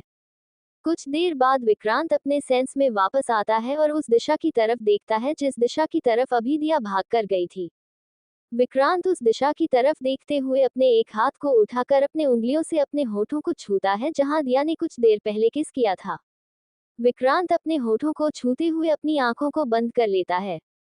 उसकी आंखों के सामने वो सीन आता है जब दिया ने नशे की हालत में उसको पहली बार किस किया था। फिर विक्रांत को वह सीन याद आ जाता है जब दिया नहीं उसे दूसरी बार किस किया था। विक्रांत को जब वह सीन अपनी आंखों के सामने दिखता है और दिया का खूबसूरत चेहरा उसकी आंखों के सामने दिखता है तो विक्रांत के होठों पर एक प्यारी सी मुस्कुराहट आ जाती है। विक्रांत अपनी आंखों को खोलकर अपने होठों पर से अपनी उंगलियों को हटाता है और उस दिशा की तरफ देखते हुए एक लंबी गहरी सांस लेकर छोड़ता है और खुद से कहता है, विक्रांत, बाबा रे, चोरनी के साथ साथ गुंडी भी है। विक्रांत बेटा, तेरे किस्मत में तो यही गुंडी लिखी है। विक्रांत अभी अपने से बात कर ही रहा था कि तभी विक्रांत के कानों में गाने की आवाज सुनाई देती है। विक्रांत मुड़कर उस दिशा की तरफ हैरानी से देखता है जहां से गाने की आवाज आ रही थी। विक्रांत कुछ पल उस दिशा की तरफ देखकर अपने कदमों को उस गाने की दिशा की तरफ बढ़ा देता है। Imprisoned in obsessed love, Farheen smile with a hello. Chapter 76। अब आगे। ठाकुर निवास। वाणी के कमरे में इस वक्त सिद्धि अपने मुंह को फुलाए अपने हाथों को बांधे बेड पर आलती पालती मारकर बैठी हुई थी। वही वाणी भी सिद्धि के सामने उसे बेड पर बैठे हुए थे और लाचारी से सिद्धि को देख रही थी। सिद्धि अपने मुंह को फुलाए अपने मन में ही कुछ सोचे जा रही थी और तरह तरह का मुंह बनाए जा रही थी। वाणी से जब रहा नहीं गया तो वहां नहीं एक लंबी गहरी सांस लेकर छोड़ती है। फिर वाणी अपने हाथों को सिद्धि की तरफ बढ़ाती और सिद्धि के कंधों पर रखती है। वाणी अपने हाथों को सिद्धि के कंधों पर रख सिद्धि को अपने तरफ घुमाती है और सिद्धि से पूछती है, वाणी, सिद्धि क्या हुआ, ऐसे नाराज क्यों बैठी हो, और जो तुमने नीचे किया वो क्या था। सिद्धि, हमने क्या किया। वाणी के पूछने पर सिद्धि अपने नजरों को चुराते हुए अपने चेहरे पर दुनिया भर की मासूमियत ला करके वाणी से कहती है। वही सिद्धि को नजरें चुराते हुए देख और सिद्धि की बातों को सुन वाणी अपनी आंखों को छोटी कर सिद्धि को घूरती है, फिर सिद्धि से कहती है। वाणी, सिद्धि हमसे मत छुपाओ, हमने सब देखा है। नीचे पहले तो जब राजा सा तुम्हें खाना खिला रहे थे तो तुमने उनके हाथ से ना खाकर हमारे हाथ से खाया। फिर जब राजा सा ने तुम्हें अपने साथ चलने को कहा तो तुमने उनके साथ ना जाकर उनसे ये कहा कि तुम आज हमारे साथ रुकना चाहती हो। हमने उस वक्त तुमसे कुछ नहीं पूछा, लेकिन आप पूछ रहे हैं, बताओ क्यों किया तुमने ऐसा।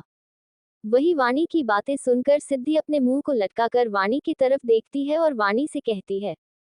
सिद्धि, वाणी दी, वो हम शिवांश जी से नाराज है। वाणी, क्या, लेकिन क्यों। सिद्धि के बोलने पर वाणी ने हैरान होते हुए सिद्धि से पूछा। वही वाणी के इस तरह पूछने पर सिद्धि और भी ज्यादा उदास होते हुए वाणी की तरफ देखकर वाणी से कहती है।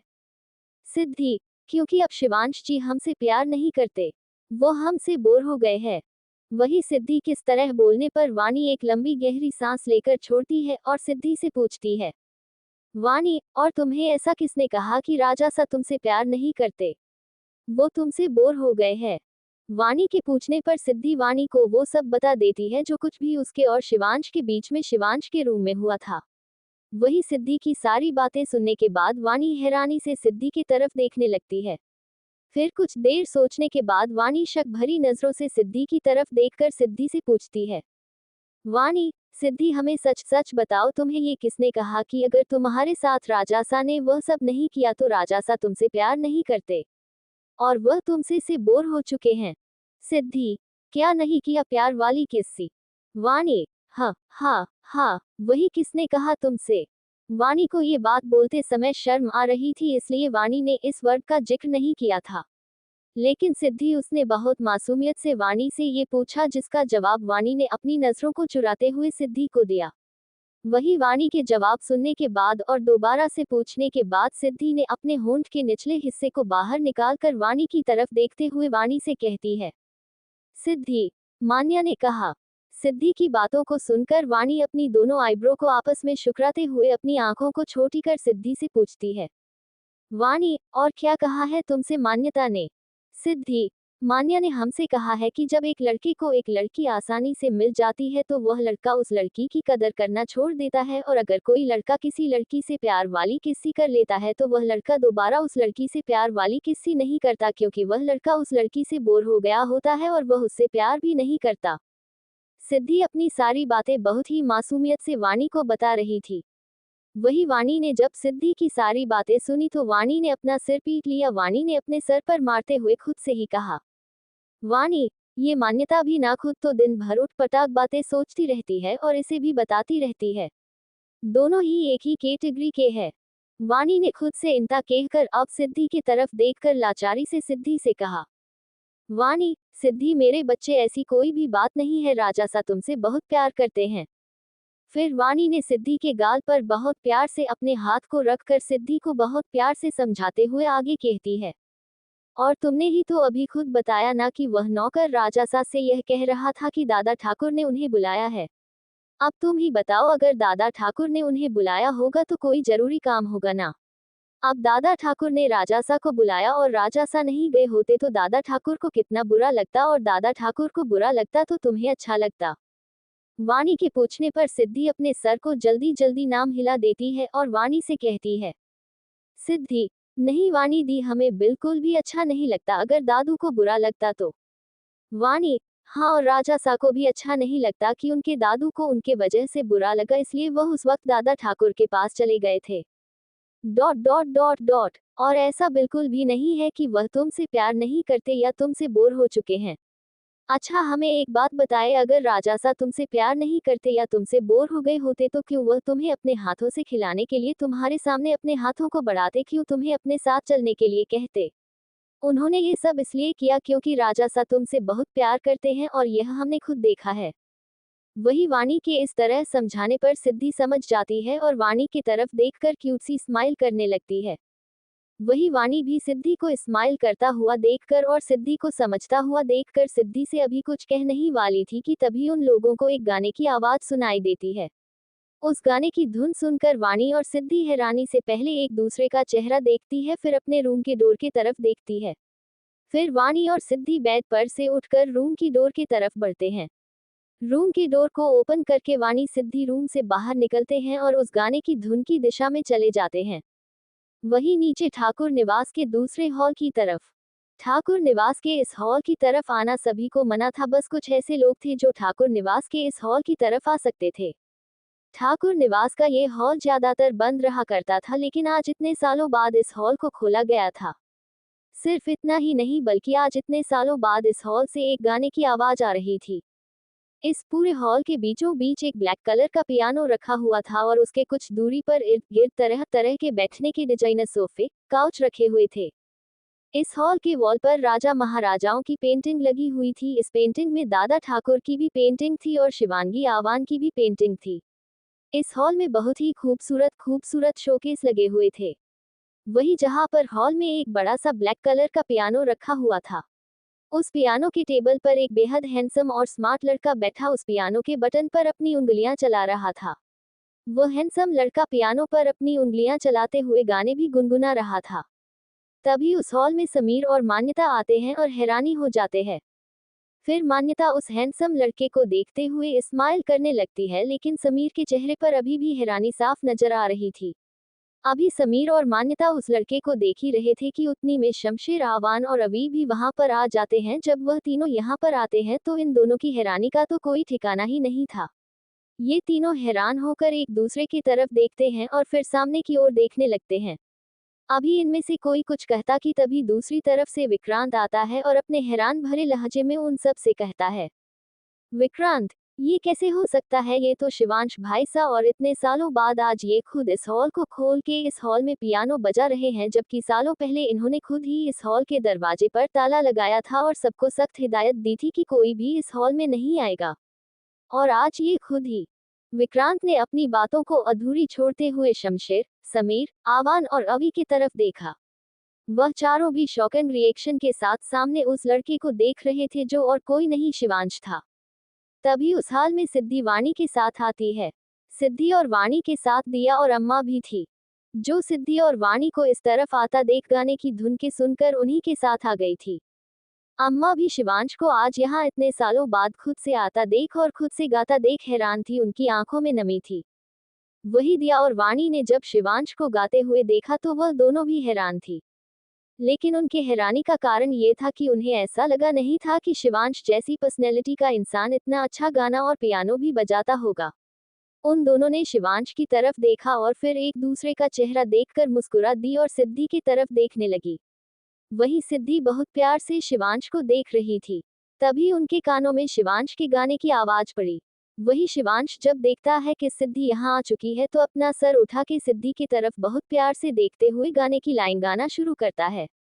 मैं गर्मियों का दिन कोई तेरे लिए हर पल जलूं, तू सर्दियों की शाम है, पाऊं तुझे तो मैं ढलूं, हूँ जख्म जख्म मैं, पर मरहमों सी तू, दे दे मुझे तू सुकून, तू जो मिली सहारा सा मुझको मिला, डूबा था मैं किनारा सा मुझको मिला, तू जो मिली सहारा सा मुझको मिला, डूबा था मैं किनारा सा मुझको मिला, मुझको मिला, मुझको मिला।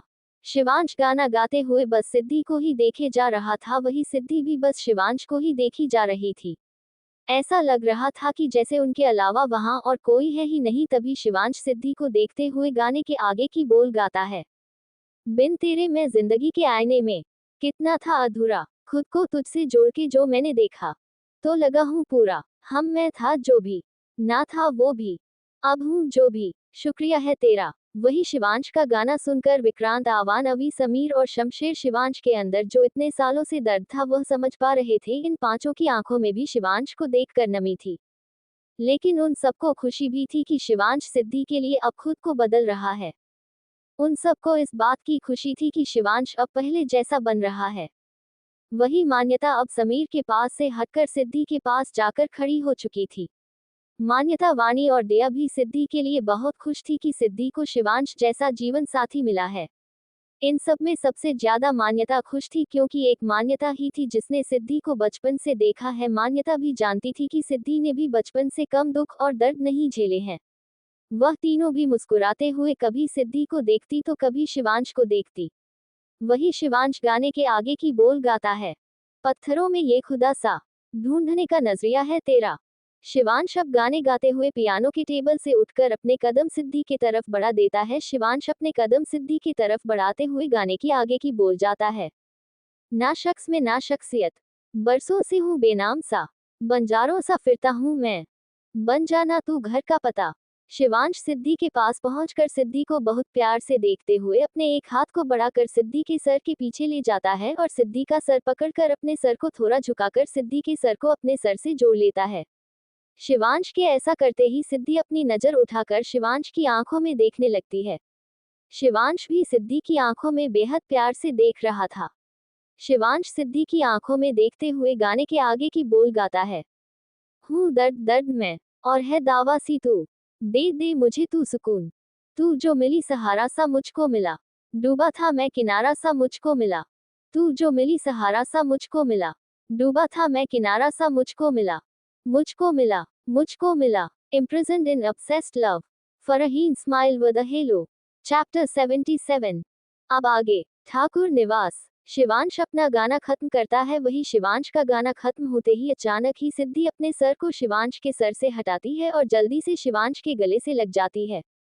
शिवांश भी सिद्धि को अपने बाहों में भर लेता है और अपनी आंखों को बंद कर लेता है जैसे कि उसे अब जाकर सुकून मिला हो। वही उन दोनों को ऐसा देखकर समीर, मान्यता, आवान, वाणी, विक्रांत, दिया और शमशेर रवि जोर जोर से हुटिंग करने लगते हैं और जोर जोर से तालियां भी बजाने लगते हैं। उन सबको ऐसा करता हुआ देख इस बार सिद्धि शर्मा जाती है और शर्मा कर शिवांश के सीने में और घुस जाती है। दूसरी तरफ भानगढ़, राजावत हवेली। आर्यो धीरा, जल्दी आ, कितना समय लगा रही है, हमने तुझे कहा था ना, आज मुझे बहुत जरूरी पूजा करनी है, अपने अवतार के लिए जल्दी से थाल लेकर आ। हवेली के अंदर इस वक्त दादीसा लिविंग हॉल में बैठी हुई थी और एक नौकरानी जिसका नाम धीरा था उसे आवाज लगाकर कह रही थी। वही दादीसा के बगल में बैठे दादासा दादीसा की तरफ देखकर दादीसा से कहते हैं, दादासा, नीलम, हमने कितनी बार आपको कहा है ये पूजा पाठ तक ठीक है लेकिन आप यह व्रत ना किया करें, एक तो आपकी तबीयत ठीक नहीं रहती, ऊपर से आप ये व्रत करके अपनी तबीयत को और भी खराब कर लेती हैं। दादासा की बात पर दादीसा दादासा के तरफ देखते हुए अपना मुंह बनाकर दादासा से कहती हैं, दादीसा, हमारी तबीयत को कुछ नहीं होगा, एक बार हमारे अवतार का घर बस जाए फिर हम यह व्रत करना भी छोड़ देंगे। दादीसा के एक्शन और बात को देखकर दादासा एक लंबी गहरी सांस लेकर छोड़ते हैं और अपने सर को लाचारी से नामे हिला देते हैं, क्योंकि दादासा जानते थे कि भले ही उनका रौब हर जगह चल सकता है लेकिन दादीसा के सामने उनकी एक नहीं चलती, दादीसा वही करती थी जो उनके मन में होता था। तभी वहां पर अशोक जी और भावना जी आ गए। दादीसा अशोक जी और भावना जी को देखकर अपनी आंखें छोटी कर उन दोनों से कहती हैं, दादीसा, कहाँ रह गए थे तुम दोनों, कहा था ना कि पूजा करना है। दादीसा की बोलने पर अशोक जी अभी कुछ बोलते कि तभी भावना जी बीच में बोलती हैं, भावना जी, आप अवतार के लिए पूजा कर रही है माशा, और हम हमारी बच्ची के लिए, भले ही हमारा बेटा इस दुनिया से चला गया लेकिन हमारी बेटी इस दुनिया में है, चाहे लोग कुछ भी कहे लेकिन हमें पता है हमारी बेटी जिंदा है। भावना जी अपनी बात कहते हुए उनकी आंखों में नमी छा जाती है। वही जब दादीसा भावना जी की बात सुनती हैं तो उनकी भी आंखों में नमी छा जाती है।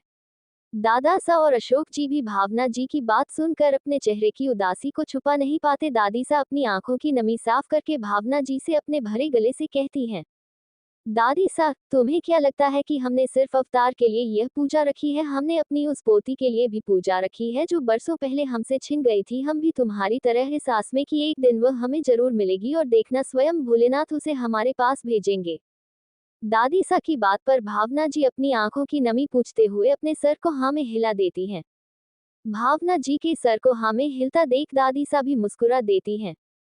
वही भावना जी भी दादीसा को मुस्कुराता देख खुद भी मुस्कुरा देती हैं। अभी कोई कुछ कहता कि तभी उन लोगों को बर्तन गिरने की आवाज आती है। आवाज को सुनकर दादीसा दादासा अशोक जी और भावना जी उस आवाज की दिशा में देखते हैं। जब दादीसा दादासा भावना जी और अशोक जी उस आवाज की दिशा में देखते हैं तो पाते हैं कि एक नौकरानी के हाथों से मिठाइयों की बड़ी सी थाल गिर चुकी है। उस थाल को गिरा हुआ देख दादीसा अपने सर को पिट लेती हैं और उस नौकरानी से कहती हैं, दादीसा, आरे सत्यानाश कर दिया तूने, धीरा, ये मिठाइयों की थाल गिरा दी, अब गरीबों में कैसे बटेगी ये मिठाइयाँ। दादी सा के टोकने पर वह नौकरानी जिसका नाम धीरा था वह कुछ नहीं बोलती और हैरानी से अपनी आंखें फाड़े सामने की ओर देख रही थी। वही दादी सा जब देखती है कि धीरा अभी भी कुछ नहीं बोल रही तो दादी सा थोड़ा गुस्सा होते हुए धीरा से कहती है, दादी सा अब यूं आंखें फाड़े क्या खड़ी है, ऐसा लग रहा है जैसे कोई अजूबा देख लिया हो, बोलेगी भी कुछ। दादी सा के बात पर धीरा अभी भी कुछ नहीं कहती लेकिन अपने हाथ को उठाते हुए दादी सा के पीछे हवेली के गेट की तरफ इशारा करती है। वहीं जब धीरा को इशारा करते हुए दादी सा दादा सा भावना जी और अशोक जी देखते हैं तो हवेली के गेट की तरफ पीछे मुड़कर देखते हैं। हवेली के गेट की तरफ देखते हुए जो रिएक्शन कुछ देर पहले धीरा का था वही रिएक्शन अब दादा सा दादी सा अशोक जी और भावना जी का था। वह चारों भी अपनी आंखें फाड़े हवेली के गेट की तरफ देखती हैं। तभी गेट की तरफ देखते हुए दादी सा के मुंह से अचानक ही निकलता है, दादी सा, अवतार। जी हाँ, गेट पर और कोई नहीं बल्कि अवतार खड़ा हुआ था। वही अवतार जब देखता है कि दादी सा ने उसी का नाम लिया है तो अवतार अपने चेहरे पर हल्की मुस्कुराहट लाकर दादी सा से कहता है, अवतार। दादी सा, इनसे मिलिए अंतरा अवतार सिंह राजावत, हमारी पत्नी और भानगढ़ की रानी सा। अवतार अपने बगल में खड़ी एक लड़की की तरफ इशारा करते हुए सबसे कहता है। अवतार के बगल में अभी एक लड़की सलवार सूट पहने अपने सर पर दुल्हन की चुनरी से अपने चेहरे को ढके हुए अपने गले में वरमाला पहने और गले में एक मंगलसूत्र पहने खड़ी थी। वही अवतार की इस बात को सुनकर सबको एक और झटका लगता है। अशोक जी अभी आगे बढ़कर अवतार से कुछ कहने वाले थे कि तभी दादा सा उन सबके बीच में कहते हैं, दादा सा, नीलम आप देख क्या रही हैं, इस घर की बहू और भानगढ़ की रानी सा आए है, उसकी आरती के साथ गृह प्रवेश करवाए। वही दादा सा की यह बात सुनकर अशोक जी भावना जी और दादी सा दादा सा को हैरानी से देखने लगते हैं। दादा सा दादी सा के तरफ देखकर अपने आंखों से कुछ इशारा करते हैं, वहीं दादी सा भी दादा सा का इशारा समझकर अपने सर को हाँ में हिला देती हैं और मुड़कर उसी नौकरानी जिसका नाम घिरा था उससे कहती हैं, दादी सा अब यही खड़ी रहेगी क्या, जा जल्दी से आलता की थाल और कलश लेकर आ और ध्यान से उसे मत गिरा देना। दादी सा की बात सुनकर धीरा अपने सेंस में आती है और अपने सर को जल्दी से हाँ में हिलाकर दौड़ते हुए किचन की तरफ चली जाती है। फिर दादी सा भावना जी की तरफ मुड़कर भावना जी से कहती हैं, दादी सा, भावना जाओ मंदिर से आरती की थाल लेकर आओ, हमें अवतार और बिंदनी का गृह प्रवेश करवाना है। दादी सा की बात मानकर भावना जी भी अपने सर को हाँ में हिलाती हैं और मंदिर की तरफ चली जाती हैं। भावना जी को जाता देख दादी सा सामने अवतार और उसके बगल में खड़ी एक लड़की जिसका नाम अंतरा था उसको देखती हैं और उसी तरफ अपने कदमों को बढ़ा देती हैं। दादी सा अवतार और उस लड़की के पास पहुंचकर अवतार की तरफ देखकर अवतार से कहती हैं, दादी सा, अगर शादी करनी थी तो हमें बता दिए होते, हम शादी अच्छे से करवाते हैं, ऐसे अचानक से शादी करके आने से तुम्हें क्या मिल गया, हमारे तो अरमान धरे के धरे रह गए ना। अवतार, क्या करते दादी सा, आपकी बिंदनी को देखकर हमसे रुका नहीं गया, आपकी बिंदनी है ही इतनी सुंदर कि हमें लगा कि अगर अभी हम इनका हाथ नहीं थामेंगे तो इन्हें कोई और हमसे छीन कर ले जाएगा। दादी सा की बात पर अवतार ने मुस्कुराते हुए थोड़ा मजाकिये ढंग में दादी सा से कहा। वही अवतार की बात सुनकर दादी सा मुस्कुरा के अपने सर को ना में हिला देती हैं और अपने एक हाथ से हल्के से अवतार के गाल पर प्यार से मारती है। अभी दादी सा अवतार से बात कर ही रही थी कि तभी धीरा अपने साथ एक और नौकरानी को लेकर आती है। धीरा के हाथ में इस वक्त कलश थी और दूसरी नौकरानी के हाथ में आलते की ताल थी। वही अब भावना जी भी अपने हाथों में आरती की थाल लेकर आ जाती हैं और दादी सा की तरफ आरती की थाल बढ़ा देती हैं। दादी सा भावना जी के हाथों से आरती की थाल लेकर अवतार और अंतरा की आरती करना शुरू करती हैं। दादी सा अवतार अंतरा की आरती करने के बाद थाल में से कुमकुम लेकर अवतार के माथे पर लगाती हैं और अंतरा के माथे पर अंतरा के घूंघट के अंदर हाथ डालकर लगाती हैं। फिर दादी सा अंतरा को देखकर अंतरा से कहती हैं, दादी सा, बिंदनी अपने दाएं पैर से ये कलश को मारकर अंदर आए और ये आलते की थाल में अपने पैर रख घर में विराजिए। दादी सा के कहने पर अंतरा भी वैसा ही करती है जैसा दादी सा उसे बताती हैं। अंतरा कलश को गिराकर और आरती की आपको घर में छोड़ते हुए हवेली के अंदर आती है। वही अब दादी सा दादा सा के साथ एक तरफ खड़ी अंतरा को अंदर आते हुए देखती है। दादी सा के चेहरे पर इस वक्त मुस्कुराहट थी और आंखों में नमी। अंतरा अब घर के अंदर आकर दादी सा और दादा सा के पैरों को छूती है। अंतरा को पैर छूता हुआ देख अवतार भी आगे आता है और झुककर अपनी दादी सा दादा सा के पैरों को छूता है। दादी सा और दादा सा भी मुस्कुराते हुए अंतरा और अवतार के सर पर हाथ रखकर आशीर्वाद देते हुए कहती हैं, दादी सा, सदा सुहागन रहो और जल्दी से हमें अपने पर पोते या पर पोती का मुंह दिखा दो। दादा सा, हमेशा खुश रहिए और हम सब की भी जिंदगी में खुशी बिखेरिए। वही दादी सा और दादा सा का आशीर्वाद लेने के बाद अंतरा अशोक जी और भावना जी का आशीर्वाद लेने आगे बढ़ती है। लेकिन अवतार उन दोनों में से किसी का भी आशीर्वाद लेने आगे नहीं बढ़ता। अंतरा भावना जी और अशोक जी के पास जाकर झुककर उन दोनों के पैरों को छूती है। वही भावना जी और अशोक जी अंतरा के सर पर बस हाथ रखकर अंतरा को आशीर्वाद देते हैं लेकिन कुछ कहते नहीं। दादी सा उन दोनों को ऐसे देखकर अपने सर को ना में हिला देती हैं और आगे आकर अंतरा को अपनी तरफ घुमाकर अंतरा को देखते हुए अंतरा से कहती हैं, दादी सा, अरे हमें हमारी पोता बहू का चेहरा तो दिखाओ। इतना कहकर दादी सा अंतरा के सर पर से उसका घूंघट उठा देती हैं। दादी सा जब अंतरा के सर पर से उसका घूंघट उठा के अंतर का चेहरा देखती है तो अंतरा का चेहरा बस देखती ही रह जाती हैं। दूध सा गोरा रंग बेदाग चेहरा और उस चेहरे पर बिखरती ढेर सारी मासूमियत, बड़ी बड़ी हिरनी सी भूरी आंखें, उन आंखों को झुकाए खड़ी बड़ी बड़ी काली घनी पलकें, सुर्ख गुलाबी पतले होंठ, छोटी सी नाक, कोई एक बार देखे तो बस देखता ही रह जाए। वही हाल अभी दादी सा का भी हुआ था। सिर्फ दादी सा ही नहीं बल्कि भावना जी और वहां पर जितने भी नौकर खड़े थे सब अपनी रानी सा की खूबसूरती देखकर उसी में खो गए थे। अपनी दादी सा को अंतरा में ऐसा खोया हुआ देख अवतार आगे आकर दादी सा के कंधे पर हाथ रखकर दादी सा से कहता है, अवतार, क्या हुआ दादी सा, कैसी लगी आपको आपकी बिंदनी पसंद तो है ना? अवतार के टोकने पर दादी सा अपने सेंस में वापस आती हैं और अवतार की तरफ देखकर अवतार के गालों को प्यार से छूते हुए अवतार से कहती हैं, दादी सा, पसंद बिंदनी तो हमें बहुत ज्यादा पसंद है। सच कहूँ तो अब हमें समझ में आया कि क्यों तूने इतनी जल्दी में बिंदनी से शादी करके हवेली ले आया। अब हमें तुझसे जो भी शिकायत थी अपनी बिंदनी को देखकर सब दूर हो गई है। दादी सा की बात सुनकर अवतार एक लंबी गहरी सांस लेकर छोड़ता है और अपने सर को ना में हिला देता है। फिर अवतार दादी सा से कहता है, अवतार, हम समझ गए, अब आपकी इजाजत हो तो हम अपने कमरे में जा सकते हैं। वह क्या है ना, हम और आपकी बिंदनी दोनों ही काफी थक चुके हैं, कल सुबह मिलते हैं। दादी सा, ठीक है जा। अवतार के कहने पर दादी सा भी अपने सर को हाँ में हिला के अवतार के बातों का जवाब देकर अवतार को जाने की इजाजत दे देती हैं। अपनी दादी सा से इजाजत मिलते ही अवतार बिना किसी पर ध्यान दिए आगे बढ़ता है और अंतरा का हाथ थाम कर अंतरा के साथ अपने कदमों को सीढ़ियों की तरफ बढ़ा देता है। अवतार अंतरा के साथ सीढ़ियों से होते हुए अपने फ्लो पर जाता है और अपने फ्लो से रूम की तरफ में चला जाता है।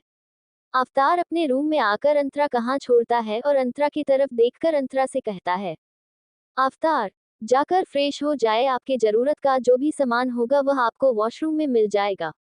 अंतरा से अपनी बात कहकर अवतार मुड़कर अपने कोट के बटन को खोलने लगता है कि तभी अवतार के कानों में अंतरा की आवाज पड़ती है।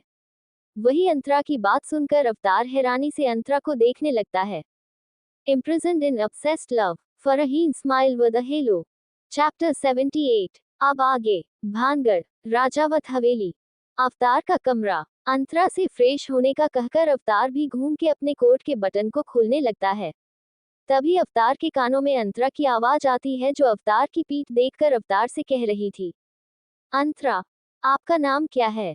अंतरा की बात सुनकर अवतार हैरान हो जाता है और झटके से अंतरा की तरफ घूमकर हैरानी से अंतरा को देखने लगता है। वहीं अवतार को खुद की तरफ ऐसे देखता पाकर अंतरा अपना मुंह बनाकर अवतार से कहती है, अंतरा, अब आप हमारा मुंह क्या देख रहे हैं, हमने आपसे आपका नाम पूछा है। अंतरा के दोबारा पूछने पर अवतार अपने सेंस में आता है और अंतरा को अपनी आंखें छोटी कर घूरते हुए अंतरा को देखता है। वही अवतार को अपनी तरफ ऐसा देखता पाकर अंतरा हड़बड़ा जाती है और अपने नजरों को चुराते हुए अवतार से कहती है, अंतरा, वो हमें जाना तो चाहिए ना कि आपका नाम क्या है। अगर कभी ऐसा हो कि कोई हमसे आपके बारे में आपका नाम लेकर पूछे और हमें आपका नाम ही पता ना हो तो हम कैसे समझेंगे कि वह हमसे आपके बारे में पूछ रहा है। अंतरा के फेस एक्सप्रेशन को देखकर और अंतरा की बातें सुनकर अवतार को तो अंतरा के ऊपर बहुत हंसी आ रही थी, लेकिन अवतार अपने हंसी को कंट्रोल करते हुए अंतरा से कहता है, अवतार, हमारा नाम अवतार सिंह राजावत है। लगता है हमने आपको पहले सिर्फ यही बताया था कि हम भानगढ़ के राजा हैं। अवतार की बातें सुनकर अंतरा एक नजर अवतार को देखती है और वापस से अपनी आंखों को नीचे कर अपने सर को जल्दी जल्दी हाँ में हिला देती है। वही है अंतरा को ऐसे देख अवतार फिर से अंतरा से कहता है, अवतार, जाए जाकर फ्रेश हो जाए। अवतार की बातें सुनकर अंतरा वापस अपने सर को हमें हिलाती है और घूमकर बाथरूम में चले जाती है। अंतरा के बाथरूम में जाने के बाद अवतार भी अपने कोट के बटन वापस से खोलते हुए क्लोजेट्स रूम की तरफ चला जाता है। कुछ देर में अवतार अपने कपड़ों को चेंज करके अपने रूम में वापस आता है। अवतार नहीं इस वक्त एक ब्लैक कलर का लोअर और व्हाइट कलर की टी शर्ट पहनी हुई थी। अवतार इस वक्त भी बहुत ज्यादा हैंडसम लग रहा था। अवतार अपने रूम में आकर बेड के पास जाकर बेड के एक साइड लेट जाता है और एसी का टेम्परेचर कम कर देता है। वही अवतार अभी लेटा ही था कि तभी अंतरा बाथरूम का डोर खोलकर रूम में आती है। वही जब अवतार की नजर अंतरा के ऊपर पड़ती है तो अवतार अंतरा को बस देखता ही रह जाता है। अंतरा ने इस वक्त व्हाइट कलर का अनारकली सूट पहना हुआ था जिसमें अंतरा का गोरा रंग और भी ज्यादा दमक रहा था। अंतरा अपने बालों को सुखाते हुए रूम के अंदर आ रही थी। अंतरा की मांग में अभी भी अवतार के नाम का सिंदूर था और अंतरा के गले में अवतार के नाम का मंगलसूत्र। अवतार तो बस अंतरा को देखे ही जा रहा था। वही अंतरा अपने बालों को सुखाते हुए अब ड्रेसिंग टेबल के पास आती है और अपने बालों को कंघी करने लगती है। अंतरा अपने बालों को कंघी कर पीछे की तरफ घूमती है तो देखती है अवतार बिना पलके झपकाए उसी को देख रहा था। वही अंतरा जब देखती है कि अवतार उसी को एकटक देखे वह तो अंतरा थोड़ा अनकंफर्टेबल फील होकर अपने नजरों को इधर उधर करने लगती है। वही अंतरा को कब से देखता हुआ अवतार जब देखता है कि अंतरा उसे देखकर थोड़ा सा अनकंफर्टेबल फील हो रही है तो अवतार अपनी नजरों को अंतरा के ऊपर से हटा देता है और वापस से बेड पर अच्छे से लेट जाता है। अवतार को बेड पर लेटा देख अंतरा एक लंबी गहरी सांस लेती है और फिर बेड के पास बढ़कर बेड पर से एक पिल्लो उठाकर दूसरे तरफ जाने लगती है। अवतार जब देखता है कि अंतरा पिल्लो उठाकर दूसरी तरफ जा रही है तो अवतार अंतरा को टोकते हुए उससे कहता है, अवतार, कहाँ जा रही हो तुम? अवतार के टोकने पर अब अंतरा अपने जगह पर रुक जाती है और पीछे घूमकर अवतार को देखते हुए अवतार से कहती है, अंतरा, जी वो हम सोने जा रहे हैं।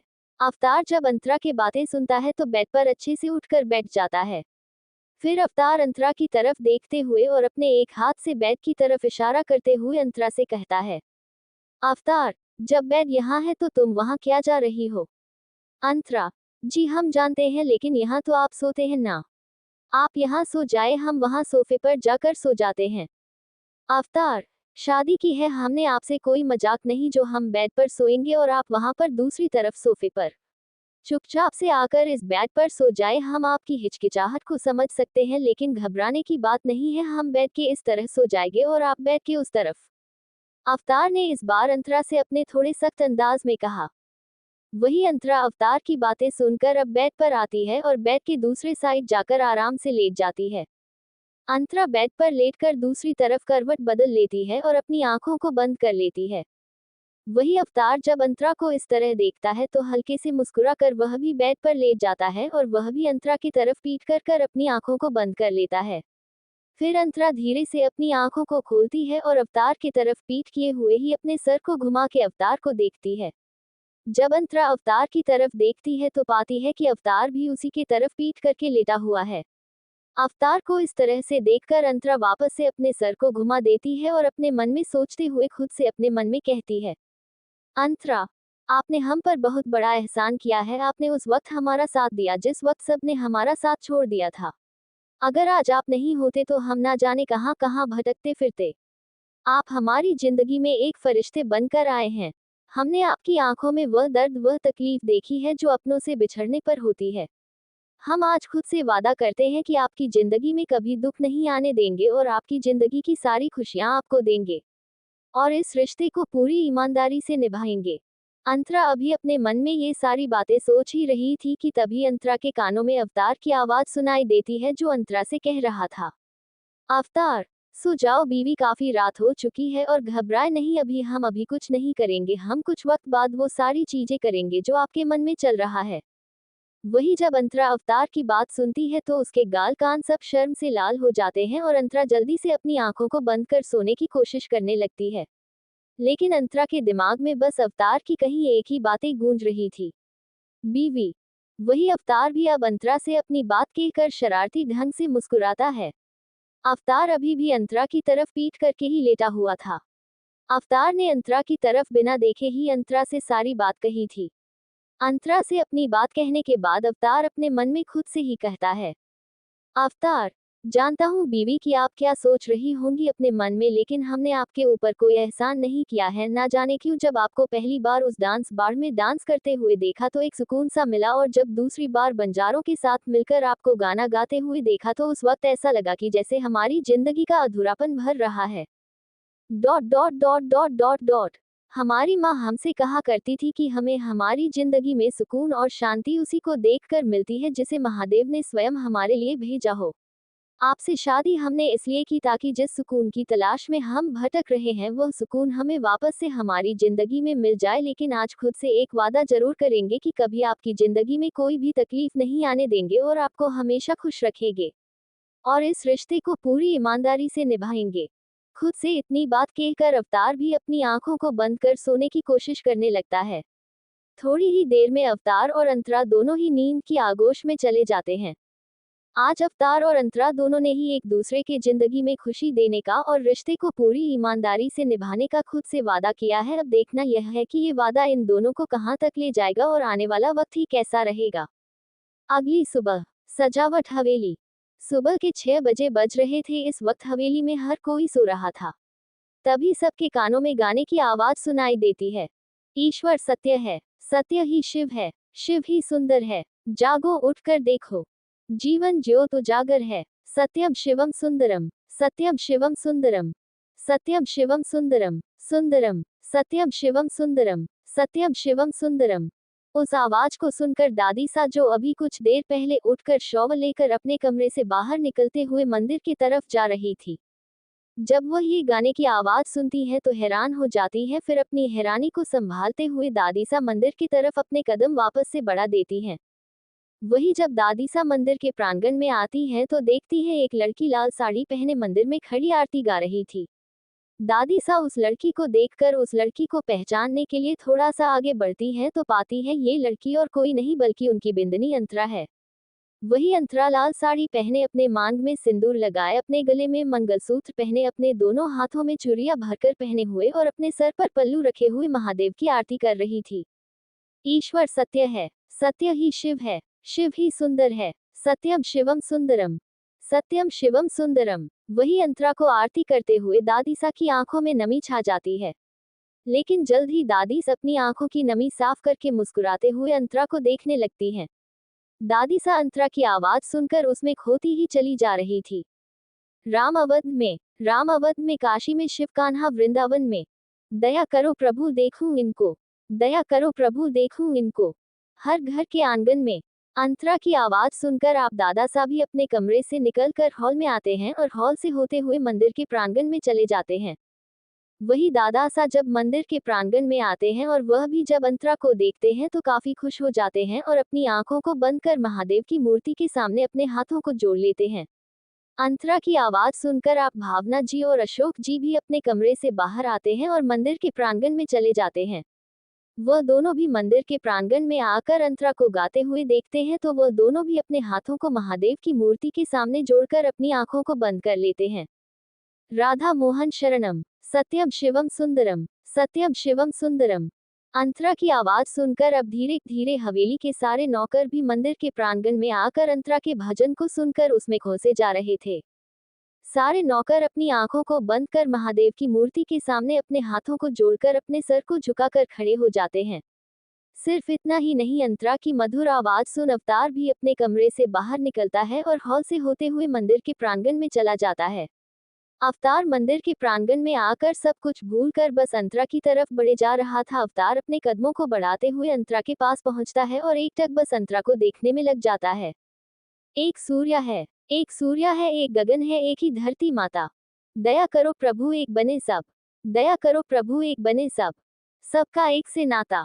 राधा मोहन शरणम, सत्यम शिवम सुंदरम, सत्यम शिवम सुंदरम। ईश्वर सत्य है, सत्य ही शिव है, शिव ही सुंदर है, सत्यम शिवम सुंदरम, सत्यम शिवम सुंदरम, सत्यम शिवम सुंदरम, सत्यम शिवम सुंदरम, सत्यम शिवम सुंदरम। अंतरा अब अपने भजन को खत्म कर अपने आंखों को खोलती है और मुस्कुराते हुए महादेव की मूर्ति को देखकर महादेव को प्रणाम करती है। वहीं अंतरा महादेव की आरती करने के बाद घूम कर देती है तो अवतार बस उसी को ही देख रहा था। अंतरा अवतार को देखते हुए आरती की थाल आगे बढ़ा देती है। वहीं अंतरा के भजन खत्म होते ही सब अपनी आंखों को खोलते हैं और सामने की ओर देखकर हैरान हो जाते हैं, क्योंकि सामने अंतरा के साथ अवतार खड़ा था। आज इतने सालों बाद अवतार को मंदिर में देखकर सभी हैरान थे।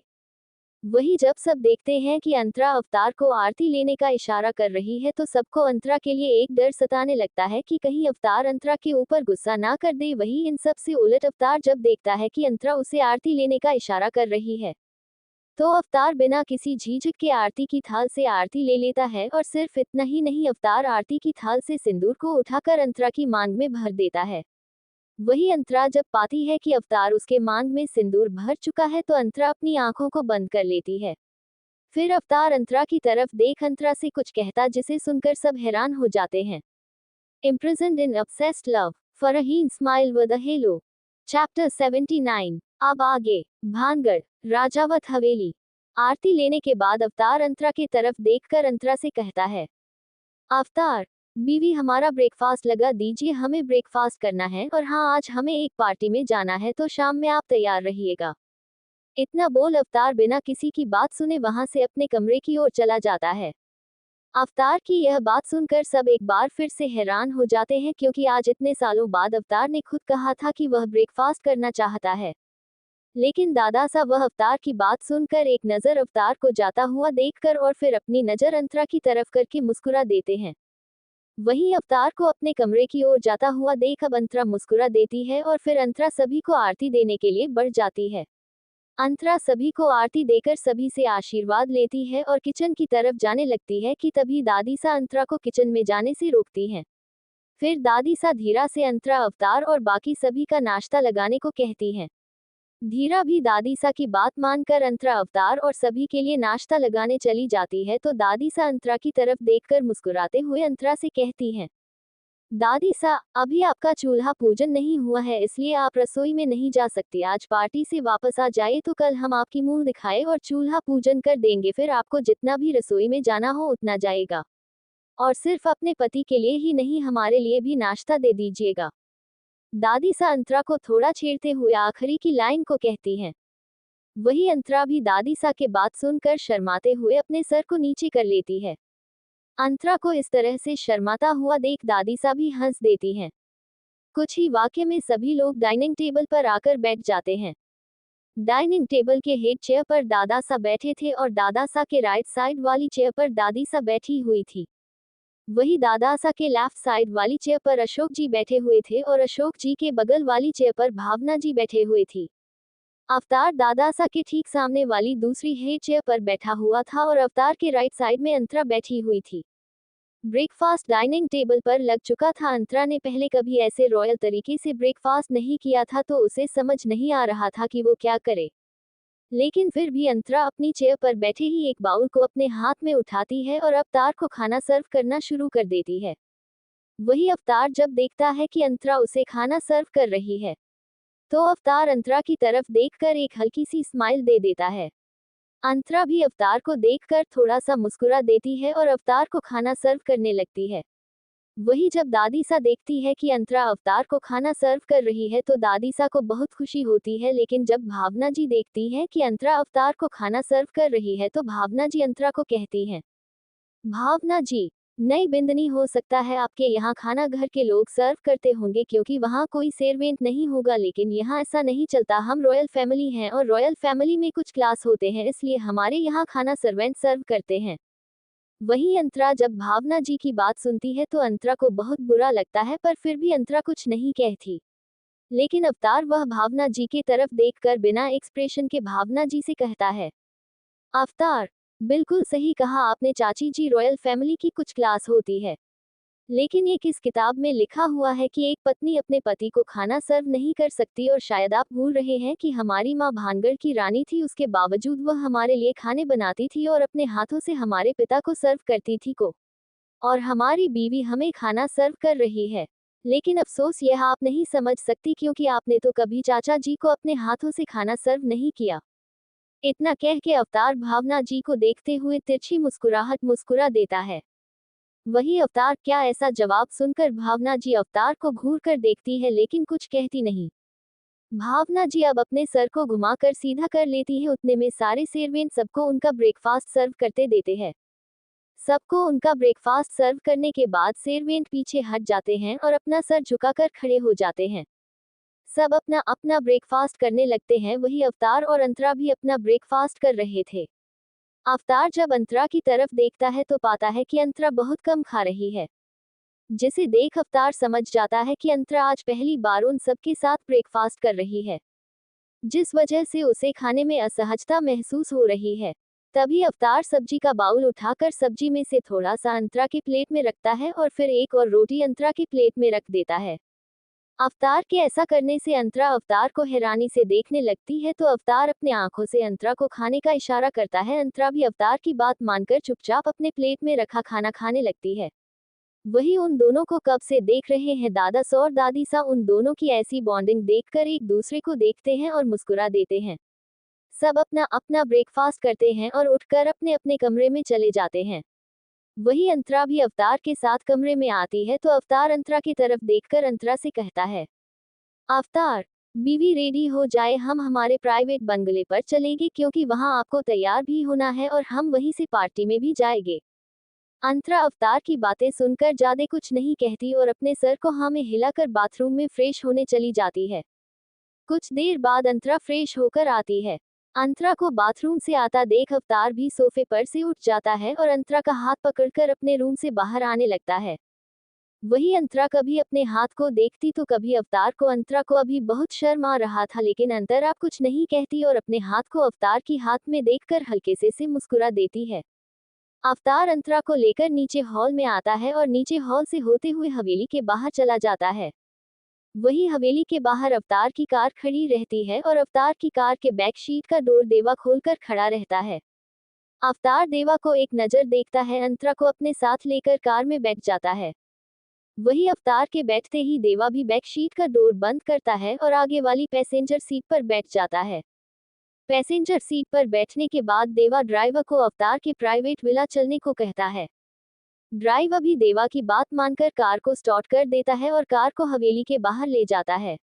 अवतार की कार जैसे ही हवेली के बाहर सड़कों पर चलने लगती है, वैसे ही अवतार के कार के आगे 3 कार के पीछे 3 कार जिसमें अवतार के बॉडीगार्ड थे, वह सब अवतार की कार को घेर कर चलने लगती है। वही अवतार की कार को महल से बाहर जाता हुआ दादी सा और दादा सा अपने बालकनी से खड़े होकर देख रहे थे। दादी सा अवतार के कार को हवेली से बाहर जाता हुआ देख अपने बगल में खड़े दादा सा से कहती हैं, दादी सा, आपने कल रात बिल्कुल ठीक कहा था। हमने भी आज सुबह से अवतार के चेहरे पर वह चमक देखी है जो इतने सालों में कहीं खो सी गई थी। अब हमें लगता है हमारा अवतार बिल्कुल पहले जैसा हो जाएगा। दादी सा के बात पर दादा सा अपने एक हाथ को उठाकर दादी सा के एक कंधे पर रख देते हैं और दादी सा की तरफ देखकर मुस्कुराते हुए हाँ में सर हिला देते हैं।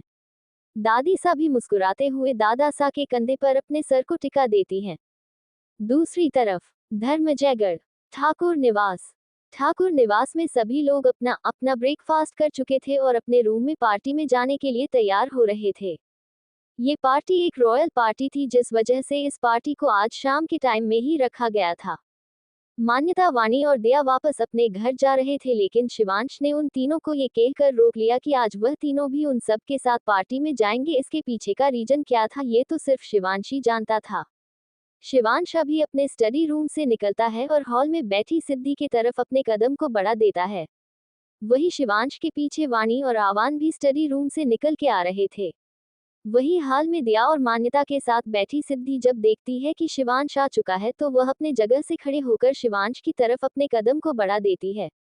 सिद्धि शिवांश के पास जाकर शिवांश को देखते हुए अपना मुंह बनाकर शिवांश से पूछती है, सिद्धि, हो गई आपकी बातें? क्या बातें कर रहे थे आप वाणी दी और आवान भाई से?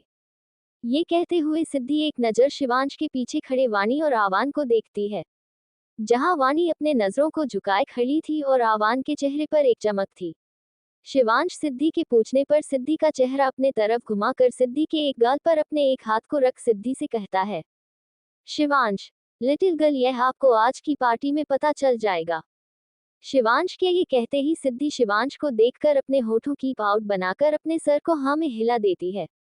शिवांश अपनी नजर घुमाकर अम्मा की तरफ देखकर, जो अभी अभी वहां पर आई थी, अम्मा से कहता है, शिवांश, अम्मा आज से वाणी यही रहेगी, उसका कमरा तैयार करवा दीजिए। और हाँ, कुछ डिजाइनर ड्रेस लेकर आएंगी, उन्हें भी आप वाणी के कमरे में भेज दीजिएगा। अम्मा से अपनी बात कहने के बाद शिवांश सिद्धि के हाथ को पकड़कर सिद्धि से कहता है, शिवांश अब आप भी चलिए लिटिल गर्ल, आपको भी तैयार होना है, डिजाइनर ने ऑलरेडी आपकी ड्रेस भिजवा दी है। सिद्धि से अपनी बात कहने के बाद शिवांश सिद्धि का हाथ पकड़कर सिद्धि को अपने साथ लिफ्ट से होते हुए कमरे में ले जाता है। वही शिवांश की यह बात सुनकर कि आज से वाणी यही रहेगी, मान्यता और दिया तो बिल्कुल शॉक में चले जाते हैं और अजीब नजरों से वाणी को घूरने लगते हैं। वही वाणी जब दिया और मान्यता की घूरती हुई नजर अपने ऊपर आती है तो अपने सर को वापस से नीचे झुका लेती है। वाणी के बगल में खड़ा आवान एक नजर वाणी को देखकर मुस्कुराता है और अपने रूम की तरफ तैयार होने चला जाता है। दिया और मान्यता अभी आकर वाणी से कुछ कहते या कुछ पूछती कि तभी अम्मा आकर वाणी को अपने साथ ले जाती हैं और दिया और मान्यता को भी तैयार होने के लिए कह देती हैं। वाणी को वहां से अम्मा के साथ जाता हुआ देखकर दिया और मान्यता एक दूसरे का चेहरा देखते हैं और फिर एक साथ अपने कंधों को उचकाकर अपने अपने कमरे की ओर तैयार होने चले जाते हैं। ऐसा ही सब अपनी अपनी तैयारी में लग जाते हैं। कुछ टाइम बाद मेकअप आर्टिस्ट का डिजाइन अभी ठाकुर निवास आ जाती हैं और सभी ही मेकअप आर्टिस्ट और डिजाइनर सभी के कमरों में चली जाती हैं। मेकअप आर्टिस्ट और डिजाइनर्स के साथ कुछ स्पा ट्रीटमेंट वाली भी आई थी जो सिर्फ स्पेशली लड़कियों के लिए बुलाई गई थी। इन्हीं सब तैयारियों में कब सुबह से दोपहर और दोपहर से शाम हो जाता है किसी को पता ही नहीं चलता। शाम का वक्त, एसएस रॉयल होटल। होटल के बाहर इस वक्त मीडिया की भीड़ लगी हुई थी, हर कोई एंट्रेंस पर देख रहा था और हर आने जाने वाले की फोटो खींच रहा था। मीडिया में चहल पहल मची हुई थी, आखिर चहल पहल मची भी क्यों ना, आज यहाँ सभी रॉयल फैमिली आने वाली थी और उन सबसे बड़ी बात ये थी कि आज राजा शिवांश सिंह ठाकुर अपनी वाइफ के साथ यहाँ आने वाले हैं और आज इस पार्टी में राजा अवतार सिंह राजावत भी इस पार्टी में आने वाले हैं और सूत्रों से उन्हें ये भी पता चला था कि राजा अवतार सिंह राजावत के साथ किसी लड़की को भी दिखा जा सकता है, लेकिन वह लड़की कौन है ये किसी को भी नहीं पता था। तो ये तो बहुत बड़ी न्यूज़ थी, साथ ही साथ सबसे बड़ी खबर उन लोगों के लिए ये थी कि आज इतने सालों बाद कुंवर आवान सिंह ठाकुर को भी देखा जाएगा जो कई सालों से विदेश में थे और अचानक से वह वापस आ गए। और सिर्फ इतना ही नहीं, आज के इस पार्टी में राजा शिवांश सिंह ठाकुर कुछ बहुत बड़ी अनाउंसमेंट भी करने वाले थे। वैसे तो इस पार्टी में बहुत सारी रॉयल फैमिली आने वाली थी, लेकिन सभी रिपोर्टर को तो बस इंतजार था। तो ठाकुर परिवार और राजावत परिवार के आने का सभी बहुत अच्छे से जानते थे कि ठाकुर परिवार और राजावत परिवार दोनों कितने बड़े राइवल्स हैं और अगर ये दोनों आमने सामने आए तो कुछ तो होना तय ही है। जहां बाहर का माहौल काफी चहल पहल भरा था, होटल के अंदर का भी माहौल कुछ कम नहीं था। Imprisoned in obsessed love, Farheen smile with a hello. Chapter 80। अब आगे, एसएस रॉयल होटल। होटल के अंदर इस वक्त सभी रॉयल फैमिली आ चुकी थी और सभी रॉयल फैमिली के फैमिली मेंबर दूसरे रॉयल फैमिली से बातें करने में लगे हुए थे। हर तरह के रॉयल फैमिली इस पार्टी में आए हुए थे और उन सब लोगों की नज़र होटल के एंट्रेंस पर रह कर जा रही थी। उन सब को भी इंतजार था ठाकुर फैमिली और राजावत फैमिली को देखने का, खासकर अवतार सिंह ठाकुर और शिवांश सिंह ठाकुर को देखने का। उनमें से कुछ तो ऐसे थे जो यहाँ अपने दिल में जलन की भावना भी लेकर आए थे। उनमें से बहुत लोग ऐसे भी थे जो यहाँ शिवांश सिंह ठाकुर की वाइफ को देखने आए थे, जो शिवांश सिंह ठाकुर के रिसेप्शन पार्टी में किसी कारण से नहीं जा पाए थे। वह भी देखना चाहते थे कि आखिर उस लड़की में ऐसा क्या है जो शिवांश सिंह ठाकुर ने उनकी बेटियों को छोड़ उस लड़की को चुना। दादा ठाकुर पहले ही इस पार्टी में आ चुके थे और वो अभी एक बड़े से टेबल पर बैठकर कुछ लोग से बात कर रहे थे, वो लोग भी रॉयल फैमिली के थे। इधर अभी सब लोग होटल के अंदर बात कर ही रहे थे तो वही दूसरी तरफ होटल के एंट्रेंस पर एक बड़ी सी ब्लैक कलर की रोल्स रॉयल्स कार रुकती है। उस कार के रुकते ही एक बॉडीगार्ड आगे आकर उस कार की एक तरफ की बैक सीट का दरवाजा खोलते हैं। दरवाजा खुलते ही उस कार से एक शख्स निकलता है। उस शख्स ने मैरून कलर का अरमानी सूट पहना हुआ था। वह शख्स बहुत रोब से कार से निकलता है और अपनी कोट के बटन को बंद करते हुए कार के दूसरे तरफ के बैक सीट की गेट के पास आता है और कार के बैक सीट का गेट खोलता है और अपने दाएं हाथ को आगे बढ़ा देता है। वही बैक सीट के गेट खुलते ही एक लड़की का खूबसूरत हाथ बाहर आता है और उस शख्स के हाथ में वो हाथ को रख देती है। वह शख्स मुस्कुराते हुए उस हाथ को थामता है और बहुत ध्यान से उस लड़की को संभालते हुए बाहर निकालता है। उस लड़की ने मैरून कलर का बेहद खूबसूरत लहंगा पहना हुआ था। जैसे ही सारी मीडिया को वह शख्स और वह लड़की दिखती है, सारे मीडिया वाले एक के बाद एक फोटो खींचना शुरू कर देते हैं। वही वह शख्स और वह लड़की और कोई नहीं बल्कि अवतार और अंतरा थे। अवतार ने इस वक्त मैरून कलर का अरमानी सूट पहना हुआ था और एक हाथ में ब्रांडेड वॉच पहना हुआ था। अवतार ने जेल से अपने बाल सेट किए हुए थे। अवतार के अरमानी सूट के कॉलर पर डायमंड लगे हुए थे और अवतार के अरमानी सूट के बटन भी डायमंड के थे। अवतार इस वक्त बहुत ही ज्यादा हैंडसम लग रहा था। अंतरा भी कुछ कम नहीं लग रही थी। अंतरा ने इस वक्त मैरून कलर का डिजाइनर लहंगा पहना हुआ था। उस पूरे लहंगे में छोटे छोटे डायमंड लगे हुए थे और उस लहंगे के बॉर्डर पर सोने की तार के वर्क बने हुए थे। अंतरा ने अपने एक कंधे पर से होते हुए लहंगे के दुपट्टे को रखा हुआ था। दुपट्टे के पीछे का हिस्सा अंतरा के कमर के पीछे से होते हुए अंतरा की कमर पर था, तो वही उस दुपट्टे के आगे का हिस्सा अंतरा के सीने को ढकते हुए उसके कमर पर टिक लगा हुआ था। अंतरा ने अपने गले में बहुत खूबसूरत सा डायमंड नेकलेस पहना हुआ था। उसके साथ ही अंतरा ने अपने गले में अवतार के नाम का मंगलसूत्र और अपने मांग में अवतार के नाम का सिंदूर लगाया हुआ था। अंतरा ने डायमंड नेकलेस कैसेट का हेयरिंग अपने कानों में पहना हुआ था। अंतरा ने अपने बालों को आधा खोला हुआ था और आधे बालों का बन बनाया हुआ था और उस बन में छोटी छोटी रोजेस लगे हुए थे। अंतरा इस वक्त ऐसी लग रही थी जैसे वह भी किसी रॉयल फैमिली से बिलोंग करती हो। अंतरा इस वक्त बहुत ही ज्यादा खूबसूरत लग रही थी। वहां पर मौजूद सभी अंतरा की खूबसूरती देखकर बस उसे ही देखे जा रहे थे। तो वही अब अवतार अंतरा के तरफ देखकर मुस्कुराता है और अपने एक हाथ को अंतरा के कमर पर रख देता है। अंतरा भी अवतार के हाथ को देख मुस्कुराते हुए अवतार को देखती है। अवतार अंतरा को अपने आंखों से इशारा कर देता है, जो इशारा पाके अंतरा हाँ में सर हिला देती है। अवतार ने जब अंतरा को पहले देखा था तो वह समझ गया था कि अंतरा ये सब देखकर नर्वस हो रही है, क्योंकि यह सब अंतरा ने पहली बार देखा है। इसलिए अवतार ने अंतरा के कमर पर हाथ रख उसे इशारा कर ये दिलासा दिया कि वह उसके साथ है और अंतरा ने भी अवतार का इशारा समझ अपने सर को हाँ में हिला दिया। फिर अवतार अंतरा की तरफ देख आगे बढ़ने का इशारा करता है, तो अंतरा अपने एक हाथ से लहंगे को संभाल लेती है। फिर अवतार और अंतरा आगे बढ़ जाते हैं। अवतार और अंतरा के आगे बढ़ते ही उन दोनों को चारों तरफ से बॉडीगार्ड कवर कर लेते हैं। सभी बॉडीगार्ड अवतार और अंतरा को घेरे हुए ही होटल के अंदर तक ले जा रहे थे।